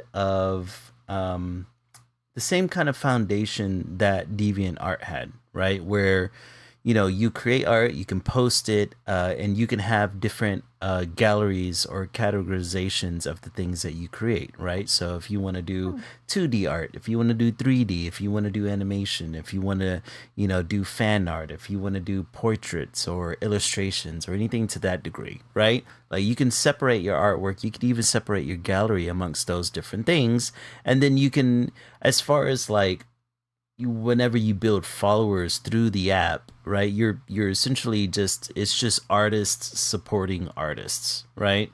Uh, the hard part is, and the hard part, or I think what the hard part has always been, is getting your artwork in front of consumers and not just Yeah. artists, because Yeah.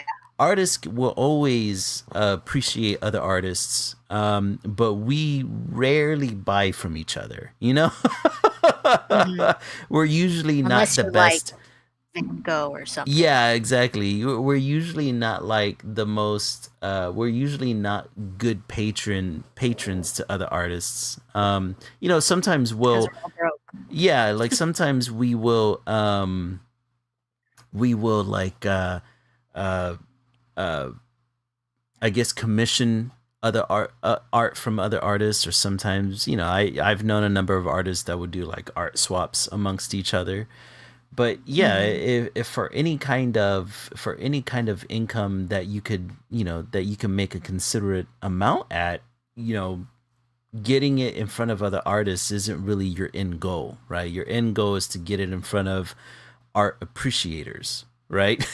Those are the people that want to pay People for the who, art, you know? yeah, people who are regular people who Yeah. don't Mm-hmm. regular people, people We who make, regular regular folks, like not like us who just weirdos.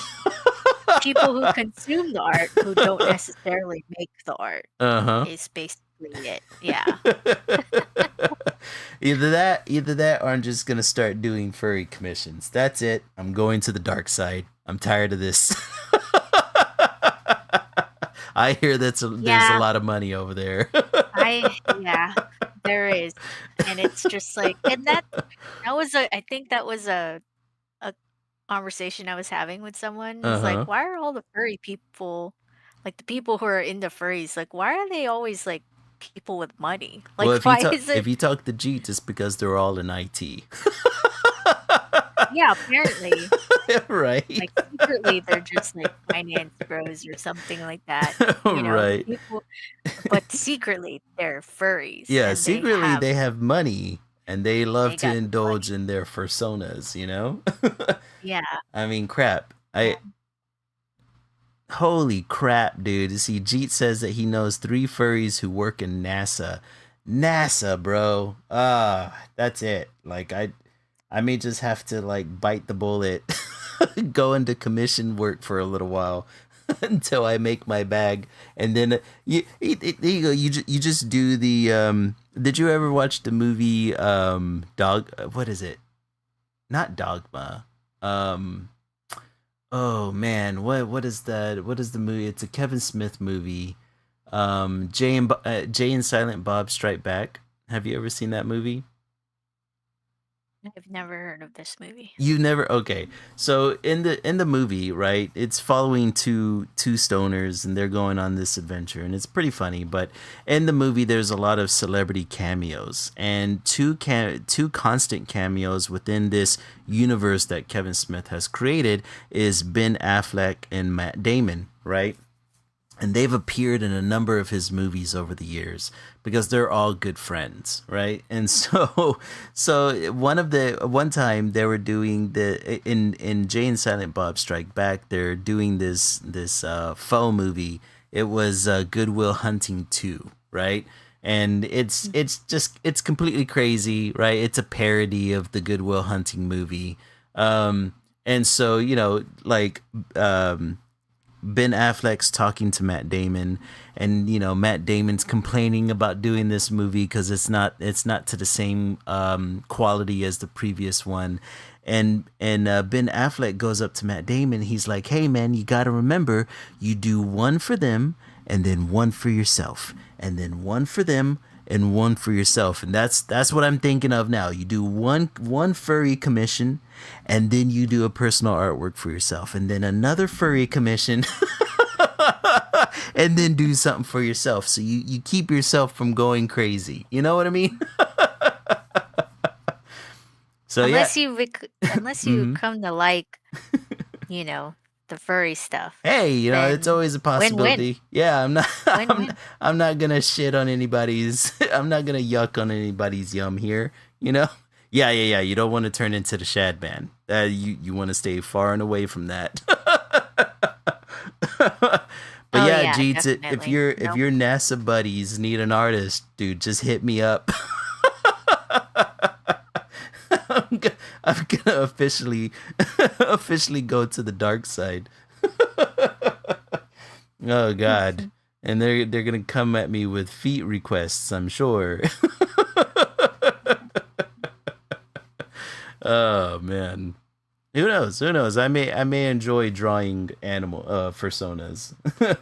I don't know. I'm trying to think if I've ever drawn an anthropomorphic character. I'm pretty sure I have. I think one time I drew a commission of a werewolf for somebody, and that's pretty damn close. No, no, no, No, no, no. that's basically it. Yeah, right. That's basically a furry, right? That's basically that's what a furry is. Yeah. It's an anthropomorphic animal. Uh huh. Yeah. They're just gonna have me That's draw. what a werewolf is. They'll come up to me, and be like, "Hey, I really need you to draw me a Lapunny." Like what? A what now? Oh God. Sure, I Oh won't God. ask any questions, Right? Oh no. but I do have Not the but I Pokemon do Joker. have some boundaries. Mhm. Dude, I got some boundaries I got to set out before we do this. Yeah, There's no law against the Pokemon, Pokemon. Batman. Yeah, Pokemon's Oh, is dude. probably one of the easiest ways to get into Yep. it. Yep. Sadly enough, Pokemon. Yeah. And I'm already like Yeah, dude, you already got a foot in that. 75% there. you got Yeah, a pinky toe in there. yeah. So, you know. Oh man, hey, like you say, sometimes you have to make your bag. I'm okay with that, like you make your bag. Yeah, But it's like obviously boundaries, yeah, right? you There are do boundaries. one for them, Don't one for yourself. don't be Shad Man. Don't be Shad That's the Man. boundary, Everyone stay far and away from Shad Man. Now she just needs to draw. You have it draw Vaporeon? Is that Vaporeon. Vaporeon? Vaporeon. Yeah. I don't think I've ever seen you draw Vaporeon just yet. I think the closest thing I did to Vaporeon was when I did my Didn't you draw Sailor Eevee? Moon times Oh. I did Sailor Moon times the evolutions. Like I did Oh. magical girl versions of the evolutions. Uh-huh. which I've been wanting to revamp for like a really long time, but Mm-hmm. obviously my hyperfixations uh, Elsewhere at defeat the me every moment. time. Yeah. Yeah. So no, I know what you're I think we alluding all to. know I the don't live lore. under a rock. We all know the lore, I'm not chronically unfortunately. online, but I know things, okay? Things I That's wish I funny didn't that know. I live under a rock. Yeah. In that case, yeah, I wish I did live under a rock, but It's true. I don't, There's certain unfortunately. things. There's Yeah. certain factoids I don't need to know. Yeah. But, as much as I could be on the internet, there's some things I do know. So, yeah. But, I haven't drawn Vaporeon. Um, Although I really do like Vaporeon. Mm-hmm. Just stats wise. Yeah. She's Yeah. she that Pokemon's really great on your team. But I think she's also my water type that I pick on my team too. Is she? Let me think. Is she your water type? I remember I caught an Eevee whenever I used to play Pokemon Go. That's funny. What? I mean, I think the evolutions are really cool. Uh-huh. Like I think I was saying this on my Bulbasaur fan art. Mm-hmm. I did the Bulbasaur Yeah. evolution tree. Like I really think that Gen 1 Pokemon designs are just that's peak Pokemon. Like if you look past that, any of the designs for the Pokemon get a little weirder Right. and don't really make sense. But Gen 1 is just so good. And like the Gen Mm-hmm. 1 is I'm gonna shoot myself in the foot here. Is Eevee? Eevee is Gen 1, right? Uh, um, Okay, yeah, 133. Okay, okay. she All right. they are good. Gen 1 extends to what? 200? Um, the first 150 Oh, Pokemon? okay. Gotcha. Yeah, there were only 150. So if you're thinking, like Mm-hmm. Charmander's evolution tree, Right. I think Bulbasaur's evolution tree is the best. Mm-hmm. Um, Bulbasaur's is really good too. But like if you look at any of the evolution trees for Gen 1 Yeah. and the designs, like for me, I just love the designing of Yeah. the Pokemon Yeah. The designs have there. always been really It's cool. so it's so good. Like Mm-hmm. they pay attention to real life animals and apply it to this video game. So that's why I really like paying attention to what they're doing in terms of, the thought process that they're doing with these Pokemon. Right. Um, with Eevee, they just took like a Chihuahua looking thing and applied elements to it. A Shih Tzu. Yeah. Yeah, or something. I don't Yeah. know. It's Mm-hmm. the fox dog thing, and Yeah. then they Yeah. It's a applied, fox dog thing. But the yeah, they evolutions of it applied is awesome. Yeah, they applied elements to it, and that Mm-hmm. was really cool. Um, You know what? I got a question because what? I'm not terribly versed in Pokemon, right? I Um, I'm not too much either, but you can ask. but yeah, I want to see maybe if you know this. The Hmm. designs of all the Pokemon, is that coming from a single artist or is it multiple artists No. that came up with them? Mm-mm. I think it's multiple. Okay. Um, it did come out though that the manga art that you Mhm. see for the first generation Pokemon, like Mhm. the very watercolory, Yeah. um, Yeah, I've seen them. black, like washed out um The ink scans washes. of it. Mhm. Yeah, it came out that they're only that washed out because the artist who was scanning them used a really crappy scanner. And the original scans came out Jesus. recently. I was Yeah. looking at them and you'll see, yeah, it's like they're a lot darker in color Mhm. and um you can see a little bit more where the water like splashes in the art and stuff like that, which the old I guess the first scan still captures it pretty well, but when you look at the artwork that just released, it's pretty cool to see what they did in terms of watercolor for it's just such a titular art style for Pokemon, like the Yeah. original manga art. If you know what I'm talking about, like they even have it's evolved into the card art as well. Like some of Mm-hmm. them will have that washed out watercolor look. Um, just a cool little Huh. observation That's interesting. with Pokemon. So I was looking it up to see who was like the character designer for Pokemon. Hmm. Um, Is it one person? I would assume it's a few people, yeah, because it it's would be crazy definitely to a just few be one people person. because this was Okay. originally a video game, and I think with most video game designs, it's always been multiple artists that work on it. Um, but Hmm. for like Pokemon, red, green, and blue, let's see, it looks as if Kin Sugimori was the one to Hmm. finalize all 151 designs. Um, and created the official watercolor art. And Okay. then let's see here. Is he the one that scanned it too? Is that the one where Maybe that so. they? It says that he's often credited for all the designs, but he worked as part of a team with Atsuko Nishida, who designed many iconic monsters like Pikachu. Let's see. So Oh, like okay. So he finalized it, but yeah, a team did the a team designing. helped create them, like Yeah, creating the designs. like Okay. Nishida, he did the designs for Pikachu, Bulbasaur, Charmander, Squirtle. I mean, he did a lot of the core what we know as like the core Gen 1s. Wow. When you think Pokemon, Yeah, yeah, that's exactly. the first ones that come to mind.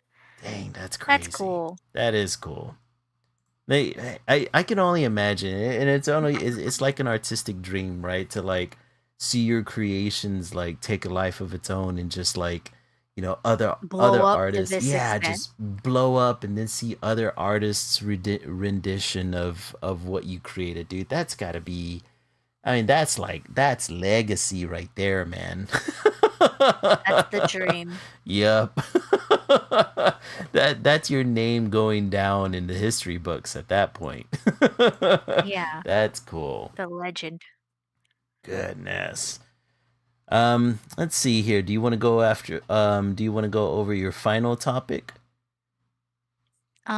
Sure, we can Speaking go over it speaking of briefly. anime and speaking of anime and impossible cosplayers, because she's got a lot of them. Impossible cosplayers.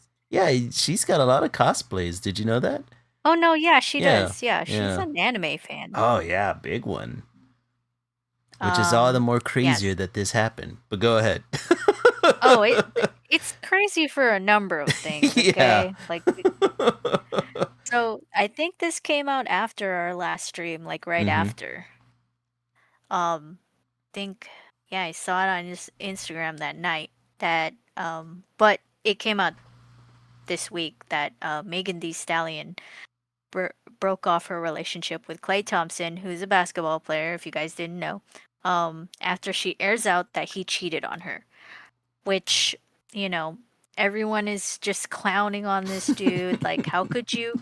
And me too. Like, Mm-hmm. all the internet is like, going like, I would go to war for you, queen. Like, this is Mm-hmm. crazy. That how could you even and funny trivia, sales for Etsy witches have gone up since this breakup, Really? Why? to curse Clay Thompson. This man is globally hated, huh? Yeah, because how could you cheat on Megan the Stallion? Like, Dude, that is I'm such a sorry, ball drop. because so and yes, I can agree. We don't know what it looked like behind closed doors, but Sure, sure.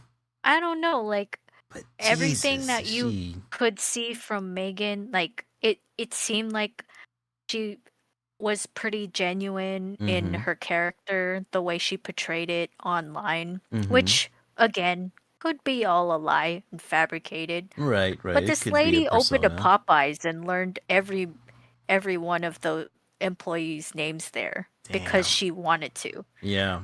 Like Yeah.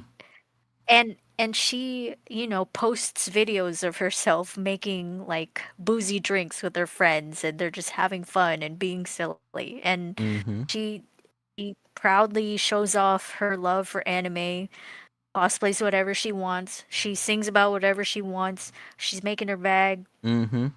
She's super hot. She has a Super master's hot. degree. Yeah. She's got a She master's degree? What? I didn't know Yeah, that. she has a master's degree. Holy shit, and She's what? from Houston. She's from Houston, For Texas. fuck's sake. Now I'm even more pissed off at this guy. Yes, if you didn't know, guys, this musician, Megan The Stallion, master rapper, beautiful Whoa. lady, cosplayer, amazing woman, has has a master's degree. She's educated. Let me see what kind of master's degree Oh, she's she did got. not earn a master's degree, but Well, she did graduate she does have a college. bachelor's in I a thought she bachelor had of a science master. degree in health I think I'm administration. I think I'm Damn. thinking about Taylor Swift. I think Hmm. Taylor Swift has a master's. For fuck's sake, man. She's It's one of them. definitely But educated. but she has a bachelor's degree. She didn't need to get a bachelor's degree, by the way, because Right. she's a world-renowned rapper Mm-hmm. who makes her bag. Like, why would you go get educated after? Which she felt the need that she had to. Yeah, yeah. She sought to reach that a higher education, Yeah. even with making all that money, Hell yeah, which that's the way it should be. yeah, which still speaks volumes. Like, Mm-hmm. how could you drop this bag? Like, how could you drop this woman who, Right? even when she had all this money, she was like, I'm gonna go get my education. Like, I'm gonna go get a degree, even though I don't need it. It Like, it come it on. it shows a natural curiosity, and that's always good to have. Yes, You know? exactly. Mm-hmm. Wow. And so he cheated on her, Right? and I hate the discourse that's happening because Oh no. a lot of men, Mm-hmm. some women, but a lot of men are saying like, "Oh, you should have known that you were gonna get cheated on." Like, he cheated on his other partners and stuff like that. Mm-hmm. And it's just like the argument back is like, well, he lied to her. Like he probably told her like, I've changed for you, I love you. Like apparently he named his boat after her, talked about marriage Jeez. with her, brought her Yeah. around his family, you know. He cooked for his family like a full Thanksgiving feast, like Wow. talking about marriage and stuff like that. And it's Yeah. just like, yeah, he definitely lied. Like he, put on this facade to get Megan the Stallion, Mm-hmm. you know. And Wow. it and another thing that people are saying is like, oh, she's ran through and she That's just deserves incel talk. yeah, Yeah. she deserves this because she, look at her past and stuff like that. And it's just like, what are you Just talking about? yeah, just Like tell just the because whole she world you're a sings about virgin without telling the yeah, whole world you're a just virgin. just her singing about wanting like twerking and like, you know, having, not multiple partners, but Mm-hmm. doing it with dudes, and whatever, But like, even so, being who gives a promiscuous. And shit? it's just like, yeah, and I'm just Yeah. like, that's the lamest fucking excuse, and you're just mad. That's just a lame Like, ass excuse. Yeah, that's a and total virgin excuse, dude. but that that's another thing I've been seeing. But I just want to say, like, I think the thing that people um confuse with Mm-hmm. relationships is that they have to, and this could be said for women too, right? Mm-hmm. But I think especially coming from my standpoint, like I got out of a relationship just, recently Yeah. and, you know, they cheated on me too. And it's Mm-hmm. just like I feel like from my experience, guys and Megan's experience Mm-hmm. apparently, we see we see guys feeling the need to ramp themselves up to get Mm. with the girl. You know, Mm-hmm. like Mm-hmm. they'll bring them flowers and text them every day and talk about marriage and stuff like that Mm-hmm. and like woo you off your feet. Um but then um they'll get tired and they'll like kind of think, "Oh, I already got this girl. Like I don't have to Mm-hmm. try that hard anymore. I don't got to get her flowers. I don't have to text her every day or like show that level of affection Mm-hmm. anymore." And that's what's tiring in a going into a relationship because it's like you shouldn't go into it 100%. Mm-hmm. Um, you shouldn't feel the need to ramp yourself up and potentially go into lying, Yeah. you know, Yeah. to get this person because the end of the day, you're trying to build a relationship with this person. If you Mm-hmm. don't see yourself showing that same level that you came into the relationship, um, if you don't feel like keeping that consistently Mm-hmm. throughout, that shouldn't be the level you should be going into it with. Like you shouldn't be doing that Mm-hmm. because that level that you came into it with is what you should be showing up Oh, for sure. consistently. For sure. Yeah. I think a lot of people in general just get really bad dating advice from the get-go, right? Like Oh yeah. it's either A, you got to like super romanticize every single little situation, or B, you got to like what guy what I like to call peacocking, right? You got to peacock for her, Yeah, show her exactly. that you're a top earning man and all this BS. Whenever it came to dating for me, right? I was always the kind of person where it's like, if somebody's gonna want to date me, it's always it would have to be because they like who I am as a person, and not because I'm coming in with every single romantic gesture known to man. Because let's be honest, no human being in the world is as romantic as we see in media, right? Like every human being Hmm. has bad days. Every human being, has good days. Sometimes you're on a high, sometimes you're on a low, and you have to be able to expose, I guess. Obviously, you don't want to expose raw nerves in the very beginning and scare the other person away. But on the other token, like, you don't want to come in with such a fabricated persona that whenever you do become comfortable with a person, all of a sudden you let out what is The quote real. unquote the real you, and you screw Hmm. everything up. Hmm. there, there's got to be there's you know it's you got to find somebody, um as I've been told by a wise sage, to match your freak, right? You got to come Hmm. in, you got to come into a potential relationship just kind of showing who you are without trauma dumping on somebody. Hmm. The good Right? and the bad. You Yeah, have to unabashedly be yourself. Obviously, exactly. you gotta obviously not like necessarily microdose it, but Mm-hmm. introduce it in little Yeah, nice little bits. consumable pieces, you Exactly. know? You got to be able to say, hey, this is me. And sometimes things get weird, but it's not all the time, man.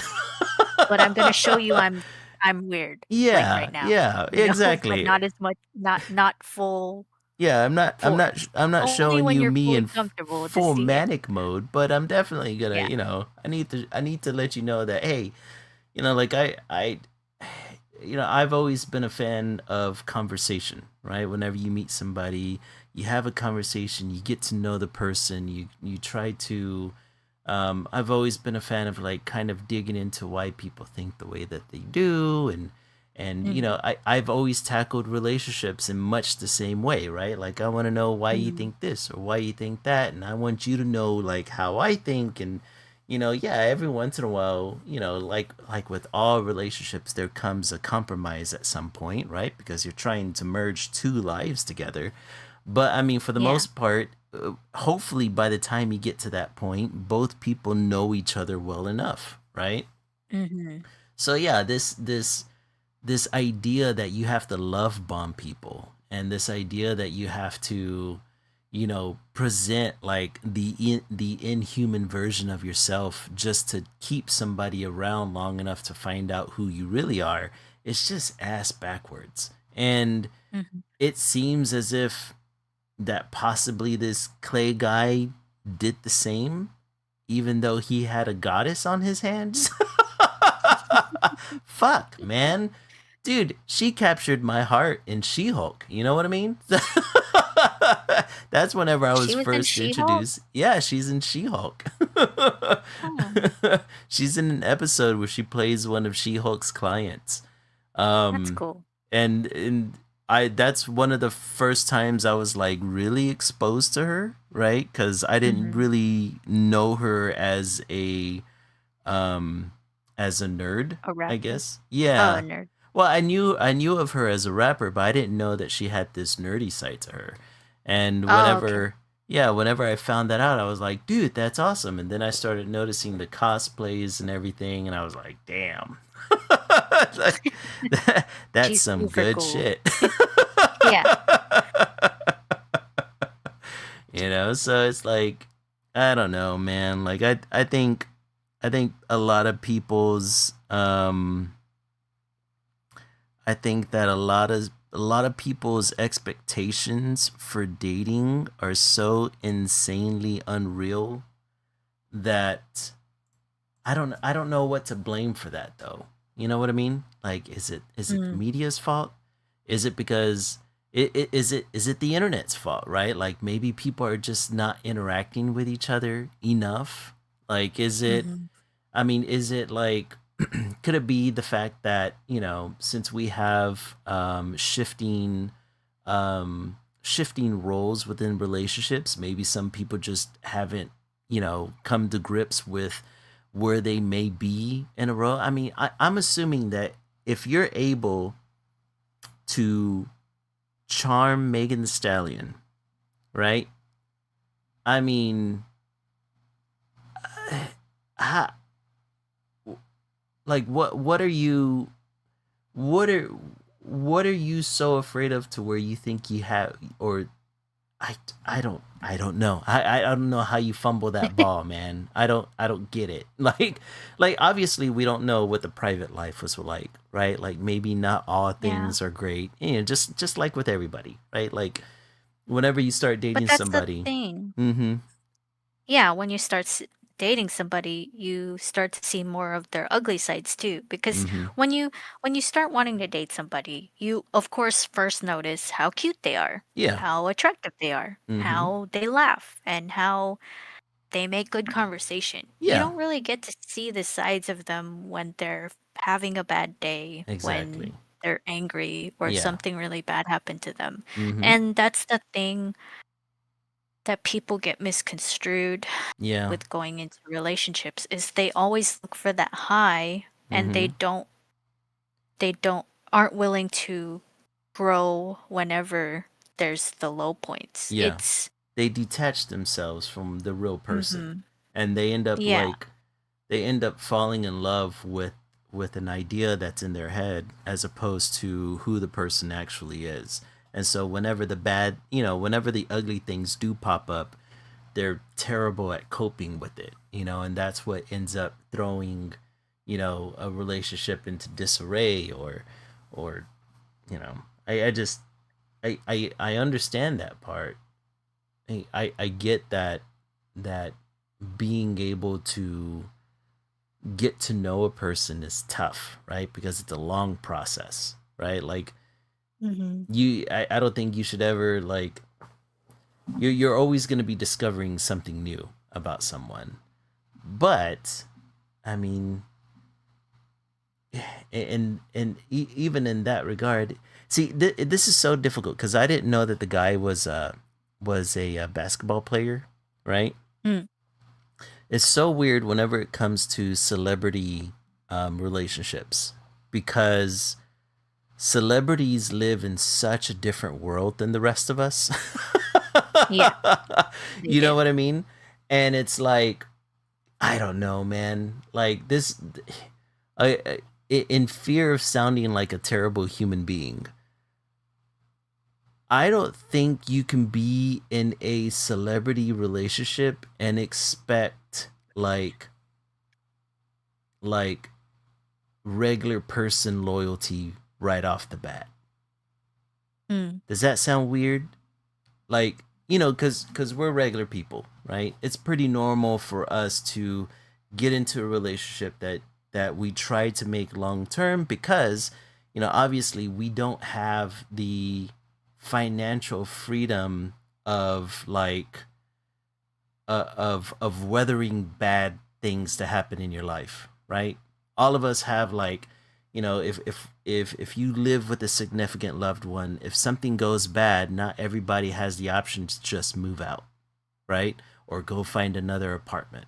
Or if you start integrating your lives, like some people can't, oh well, this relationship's not working for me anymore, I'm gonna move back in with my folks, or I'm gonna move over here, and it ends up becoming like relationships is really risky, not only emotionally but financially speaking. Relationships are extremely risky.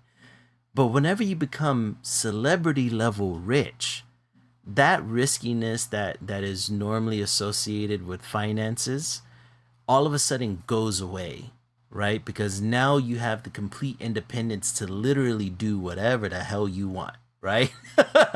you can walk away as needed. You can your entire life can change at the snap of a finger if you need it to.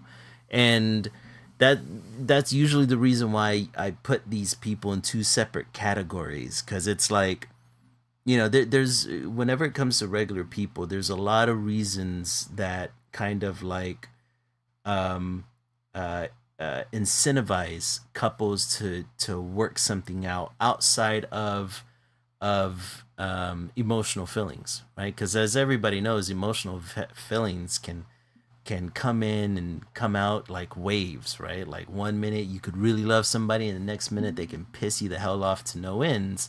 But that's because, just like with anybody, you're trying to coexist with somebody who is their own individual. And it's not always perfect, it's not always easy. And there's always going to be some disagreement there sometimes. And maybe the disagreement's not like um, earth shattering, but sometimes it can hit you to your core, right? Sometimes you can feel a little bit more sensitive than normal, right? And the other half that usually incentivizes couples, especially if it's like, long term, to stay together is a lot of times financial, right?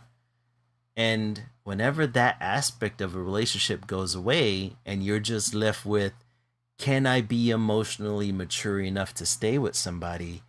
Dude, that's a whole other volatile field of minds that I think celebrities have to find a way to navigate. And hard and it shows in the statistics, right? Because long-term relationships amongst celebrities are few and far in between. It's like, Mm.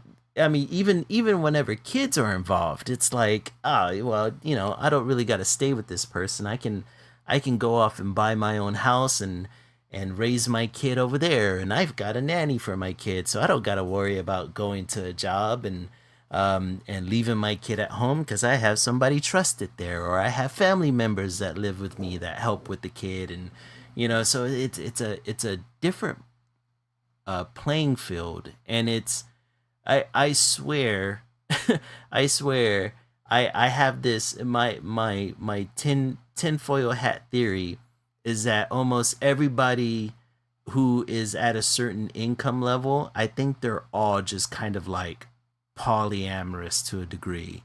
Like, as far as Mm. like being emotionally loyal to each other, I think it's like super far and few in between.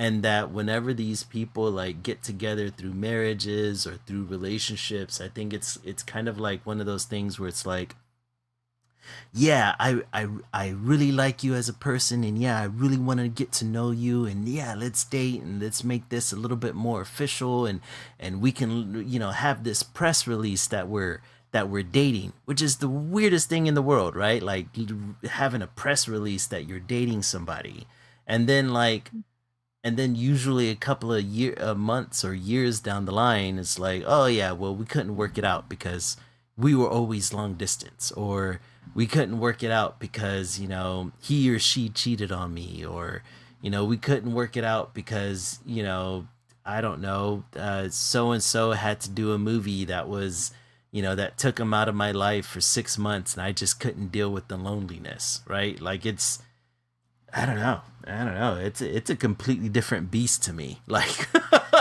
it's a world that I'll never be a part of and maybe never understand. Well, Oh, on the note of polyamory, mm-hmm. I don't think Megan The Stallion was Oh up for no, that because definitely not. she was Yeah. like, because Clay Thompson, when they were going through the weeds, Mm-hmm. he was just like, yeah, I don't think I can be monogamous. And she was like, the fuck? Yeah. No. And Yeah. she dropped him Mm-hmm. because, and yeah, she was just like, I on her release of her breakup, she was Mm-hmm. like, I want a committed, monogamous, trustworthy relationship. And, Mm-hmm. Clay wasn't that. So Yeah. Yeah. that's the end of that. All right. And Yeah. It feels as if that's something that plagues a lot of celebrity relationships. I think I don't know. I can't. In my head, I can't fathom what it's like to to be rich and famous, and to have this constant, what I'm assuming is a constant availability of bodies around you, and then like let's say Megan the Stallion is on like a 6 month tour, and you haven't seen her in like God knows how long, right? And then it just, I don't know. I think there's too much availability. There's just too much availability out there, and I think that's why most celebrities just like always fall apart. Although strangely enough, it never really, or statistically, it never comes from the woman's side, right? Like women are usually, I wouldn't say even usually, but I you don't hear very often like, oh, the Megan Stallion cheated on, Clay, or some other, celebrity relationship out there. You hardly ever hear about the woman cheating. It's always the men. Mhm. The men are the problem. and he can say that because he's a man. I'm not gonna lie. Yeah, it's let's keep it a buck, right? It's not unheard of for you know uh opportunity not being taken advantage of whenever it's there, and I can't imagine what it's like um being a celebrity, and an athlete no less, and then going to the parties that they're usually around, and the culture that's usually around it. Like I I like I said, that will be a world that I will never truly understand, because that's like human nature amped up times 20. You know what I mean? Like it's just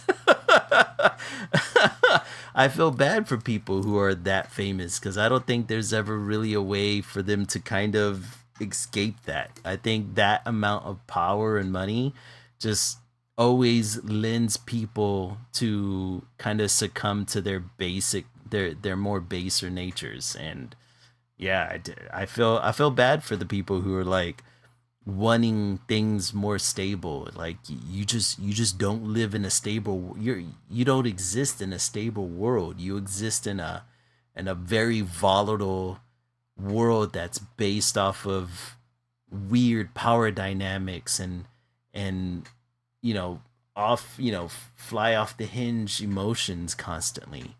and God forbid if there's anything else included in that, right? Like substances and everything else in between. Like I don't know. I don't think I'll ever understand it because I don't think I'll ever be a part of it. So Mhm.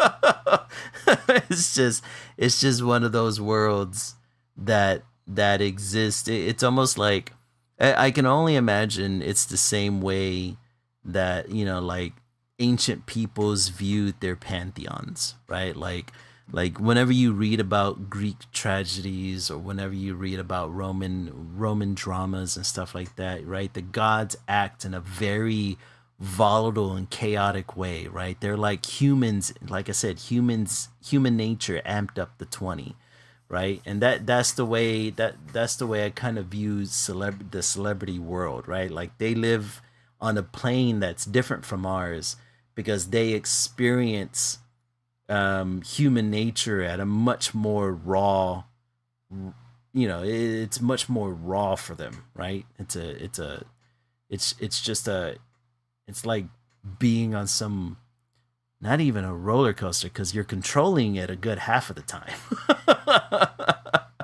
I I don't know how any celebrities or uber rich individuals, I don't know.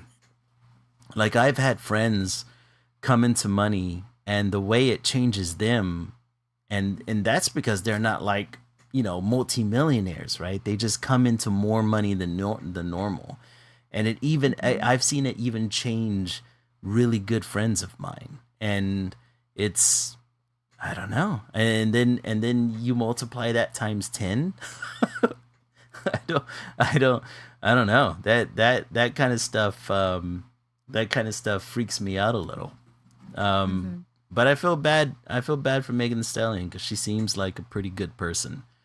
Um and if she truly was looking for an exclusive relationship, she needs to not go after athletes. That's for damn sure. She needs to go after the janitor that works for her. You know what I mean? You want yourself a loyal man, Megan? Find yourself a nerd at a comic convention or an anime convention, and that person will be loyal to you to the bitter end. Okay? I don't don't know. I think don't go as after a as random much as celebrity. I mean, yeah, I I would say I would like I want to say no to the celebrity thing Mm-hmm. because Tom Holland made it work with Zendaya, So but far, again, yeah.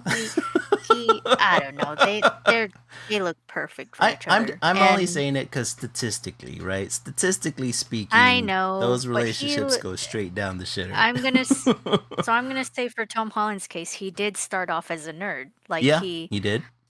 he said his favorite celebrity was Zendaya, Mm-hmm. like, because we grew up watching her. Yeah. Like she was on the Wasn't Disney she like a Channel. Disney? So, Yeah, she was a Disney yeah. actress. Yeah. So he did start off as a nerd. Mm-hmm. So I think that's the catch. If they're a nerd, you can go for them. If they're celebrity nerd, that's fine. Right. But I will say in my case, Mm-hmm. no, because Oh yeah, it for depends sure. on what type of nerd, because I was Mm-hmm. cheated on by a nerd. Right. Oh That yeah. didn't go well. For So I us think for us normies, so it's completely different. I think I think it kind of but there's some little asterisks that you have Mm-hmm. to look out for. Like Oh yeah, for sure. it's not a one rule One beats size all fits type all. thing, you know? Yeah. Yeah, Yeah. there you go. Well, and the But only reason I say Megan the Stallion needs to find herself a normal person, right? Because this is mm, messed up, but because of that dynamic, that power dynamic, right? The person is completely incentivized to remain loyal for life. Not only are they going to remain loyal because Megan the Stallion seems like a cool person, but there's that economic side of it, which it sounds shitty to say that economics plays a huge part in relationships, but it does, right? One of the leading causes of divorces to for normal everyday couples is money, right? So it plays a gigantic role. And so if you want to be able to kind of like lock in that faithful spouse, Megan, look for somebody normal. Look for somebody that's not within that celebrity sphere. I mean, I've seen it happen before. Um, Man, like who there's been some celebrities that marry like non-famous people, and those relationships last way longer than the average celebrity relationship. But I think it's mainly because of that.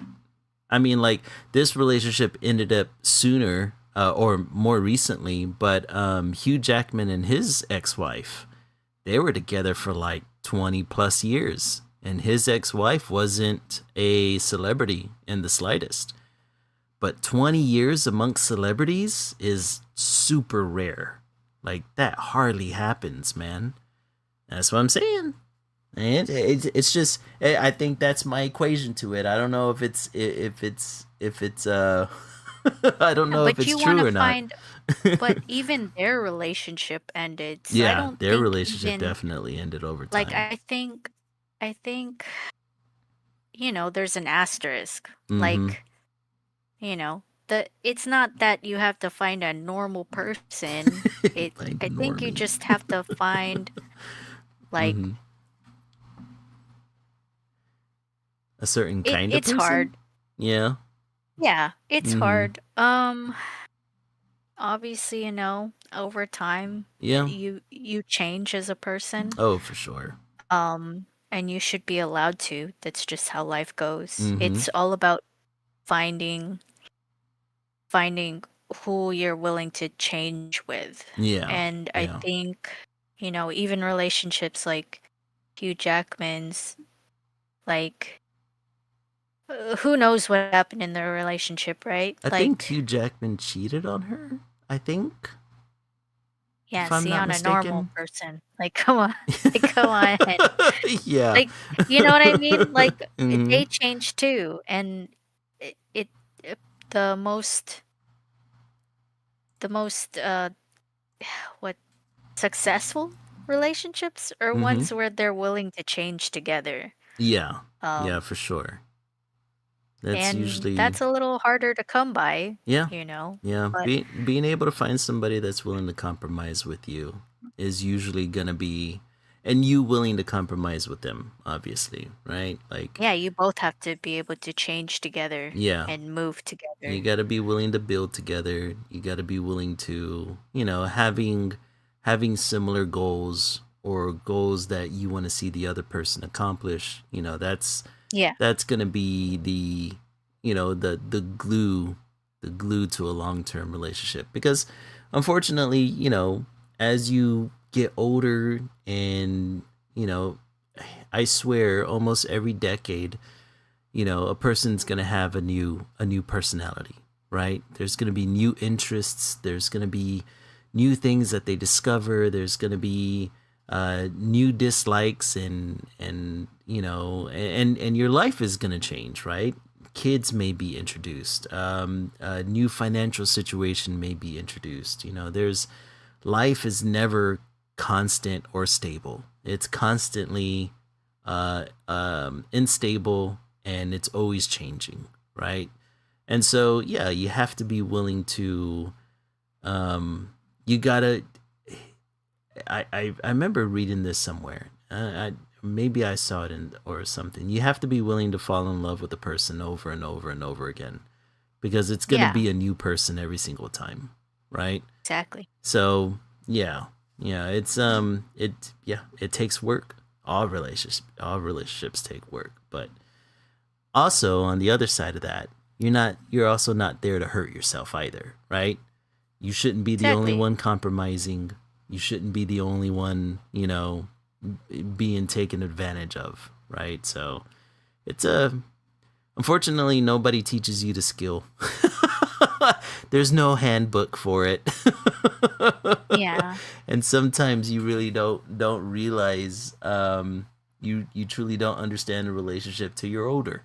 So, you know, that's why whenever I meet somebody young, I'm just like, hey, just have fun and learn about yourself, because that's what's important. and Mm-hmm. people are going to come and go, and trying to find loyalty at the age of 20, probably not the best thing to do. Discover things about yourself. Don't be afraid to love. Don't be afraid to fall out of love. It's gonna happen. It's gonna hurt. It's gonna suck. Right? That's what I'm gonna have to teach my kid. But at the end of the day, you come to know yourself better, and hopefully you bring that with you into the future, and you'll find somebody that also loves that thing about you. You know, Mm-hmm. it to me it feels like whenever it comes to celebrities, it's just a constant state of being in your 20s. Like you never get that option to like truly, I don't know, it feels like they never get the option to truly learn about the other person, because the other person's constantly putting on a persona for the public. So I mean, damn, what he's supposed to do you fall in love with the persona, or do you fall in love with the person that you see whenever it's just the two of you? I don't know, man. Either way, I feel bad for Megan for sure. Like that Mm-hmm. sucks. I hope she's able to. I'm surprised she can't find somebody um more loyal to her, because Jesus Christ, it's Megan the Stallion we're talking about here. Well, it's like I said earlier. I think Clay saw some things he didn't like, Mm-hmm. and he He couldn't handle it. or or whatever, Yeah. and wasn't willing to grow with it, you know. Speaking from someone who doesn't see all of the insides, right? Mm-hmm. Because yeah, it could be very well be there's some, because everyone's got their ugly sides, Oh even yeah. Megan Thee Stallion, Mm-hmm. Oh which yeah, is I'm hard to sure. believe. But, like, and that's about trying to find your person, like Mm-hmm. someone that you're willing to look past, like, okay, yeah, I can work with that Mm-hmm. because you're you, and that's okay. Yeah. But and that and that's fine. Like, that's okay. You Mm-hmm. don't have to like everything about a person. No. If you And you're don't not like them gonna. enough, you Yeah. can leave, Like I but hope. just don't cheat on them. Yeah. I Just don't do that. I hope I'm not bursting anybody's bubble here, but you're not ever gonna find the most perfect person ever.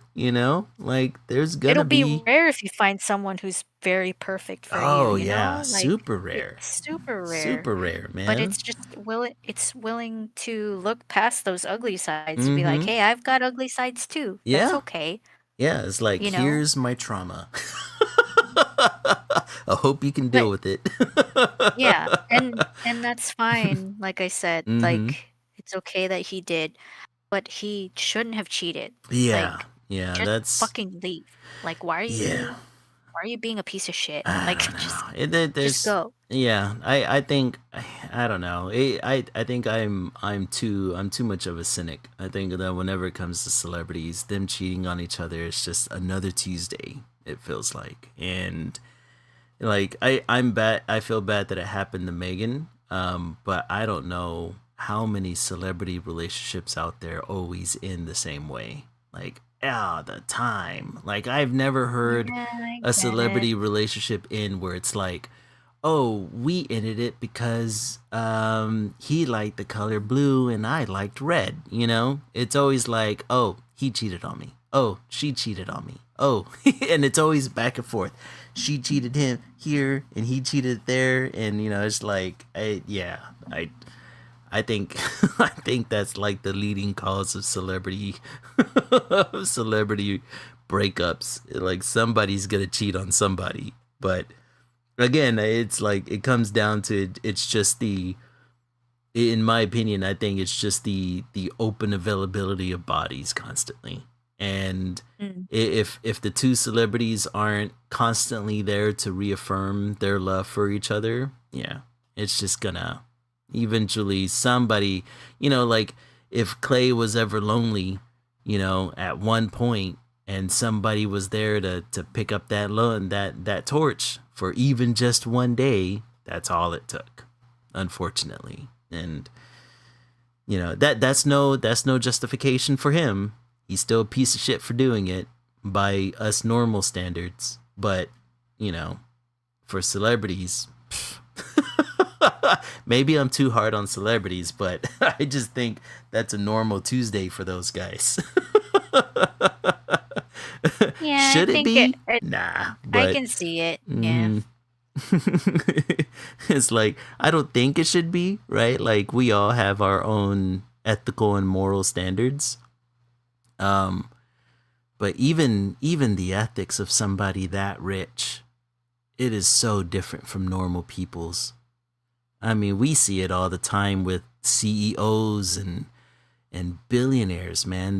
Their outlook, their perspective of the world, and their perspective of what's ethically and morally okay are way different than ours. It's the reason why most of us can't relate to any of them, even though some people pretend like they will someday be one of them. It's like, no, you won't. You're never gonna be that. Unless you inherited that, you're never gonna be that. You're never gonna go into that realm.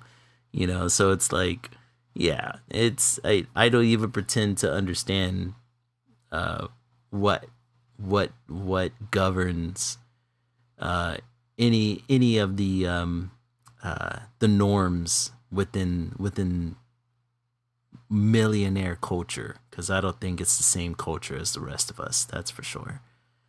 Hmm. I can't even intellectualize it. All I know is that it's weird. Like, I hope for the best always. Like, just like with Tom Holland and Zendaya. Yeah, I hope that lasts for years. Me too. It just depresses me that, like I said, I'm a cynic, man. Don't listen to me. I'm a total cynic, okay? Yeah, you are. I am. I'm completely I cynic think on they'll this. stick it out, but Yeah. it's also, yeah, not wouldn't be surprising, wouldn't be the first time if Mm-hmm. it does happen, but Yeah. who knows? Maybe they'll I will say stick it out, and I'm hoping. I want them to also work. I'll put Yeah. that into the world. I want them to work. Just like I want Megan The Stallion to find somebody loyal. Like, I want that for them. But yeah. Hmm.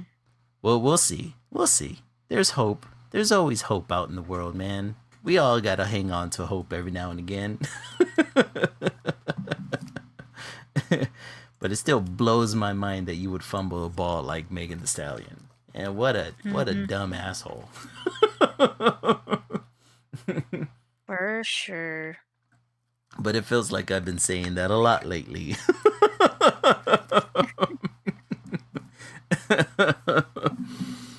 Oh man. Holy crap, it's almost 10 o'clock. All right. Well, Mhm. you want to go ahead and close? Oh, wait, let's show our artwork. Let's take a look at here. There we go. I can officially say I'm done. I'm done with this piece. So expect to see this this weekend, Mark. You want to answer Mark's question? He asked, "What's your favorite Pokemon?" Oh, mine? Yeah. Do you have a Hmm. favorite Pokemon? My favorite Pokemon. I've always liked Charmander. Wait, which one's the first evolution of? Big. No. Yeah, Whenever Charmander. he's little Charmander, right? Yeah, Charmander. Yeah, I've always been a fan of him. Mainly because I like that he can evolve to be so strong, but his one weakness is that if his flame goes out, like what happens to him if his flame goes out on his tail? Doesn't something Well, he happen to him? basically dies. Yeah. It's I one of think those that's what things. happens. It's between him and who's the one that wears his parent's skull on his head. Oh, Cubone. Yeah. The story for that one really kicks me in the nuts in the best kind of way from a storytelling perspective. It's Yeah, see, Gen extremely 1 Pokemon tragic. are just so their stories. Okay, I don't know if Cubone is Gen 1, but the Uh-huh. stories for like the earlier um Pokemon generations, Mm-hmm. yeah, Gen 1. The stories for them are so cool. Like Yeah. they're thought out really well Mm-hmm. and their designs hit it off the park. Like so good. Right. Peak Pokemon. Right. It's Peak peak, I tell Pokemon. you. Absolutely, absolute cinema. Hmm. Let's see. So the Pokemon you ended up drawing, is that the evolution of that specific No. Pokemon? Oh, okay. So I drew these ones because a few people requested them Okay. because they saw my Pokemon artworks and was well, Chikorita is this leaf looking one that looks like a radish. Uh huh. Um was requested by a friend because he said his daughter saw um my Arbok Mm-hmm. artwork Nice. and she really liked it and Mm-hmm. she was like, "Can she do Chikorita next?" Because that apparently that's her favorite Pokemon, so I did that for his daughter. Yeah. And then yeah, I didn't know the name of this one, Volcarona Yeah, that's what apparently, Mark says. but uh Volcarona. yeah, one of my other friends requested them too, so that's why I just decided to draw them for the stream. Oh, that's really cool. Yeah, the first thing that popped in my head was Mothra. Yeah, makes sense. The name would be that, right? But Right? it's not. But it's a cool design. Yeah, it's a super cool design. I like Hmm. it. All right, I think that'll do us for tonight. Yep. So let's wrap up the stream. Mm-hmm. Thanks for joining us today. It ran a little bit long, but thanks for sticking around to hear us rant about all the stuff today. Go find Esso at Esso Art Studio on Instagram, TikTok, and Threads. His piece, this finished piece that's on the screen, will be up on Wednesday I'm this week. actually probably going to be putting it up on probably Saturday. Tomorrow. Yeah, after I give Mark his poster.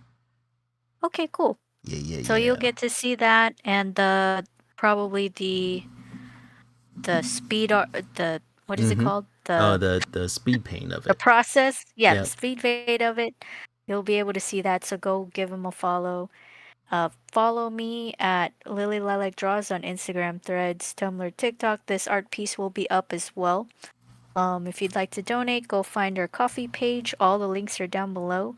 But anyways, thanks for joining us again, you guys. Remember, stay creative. Peace. Bye bye.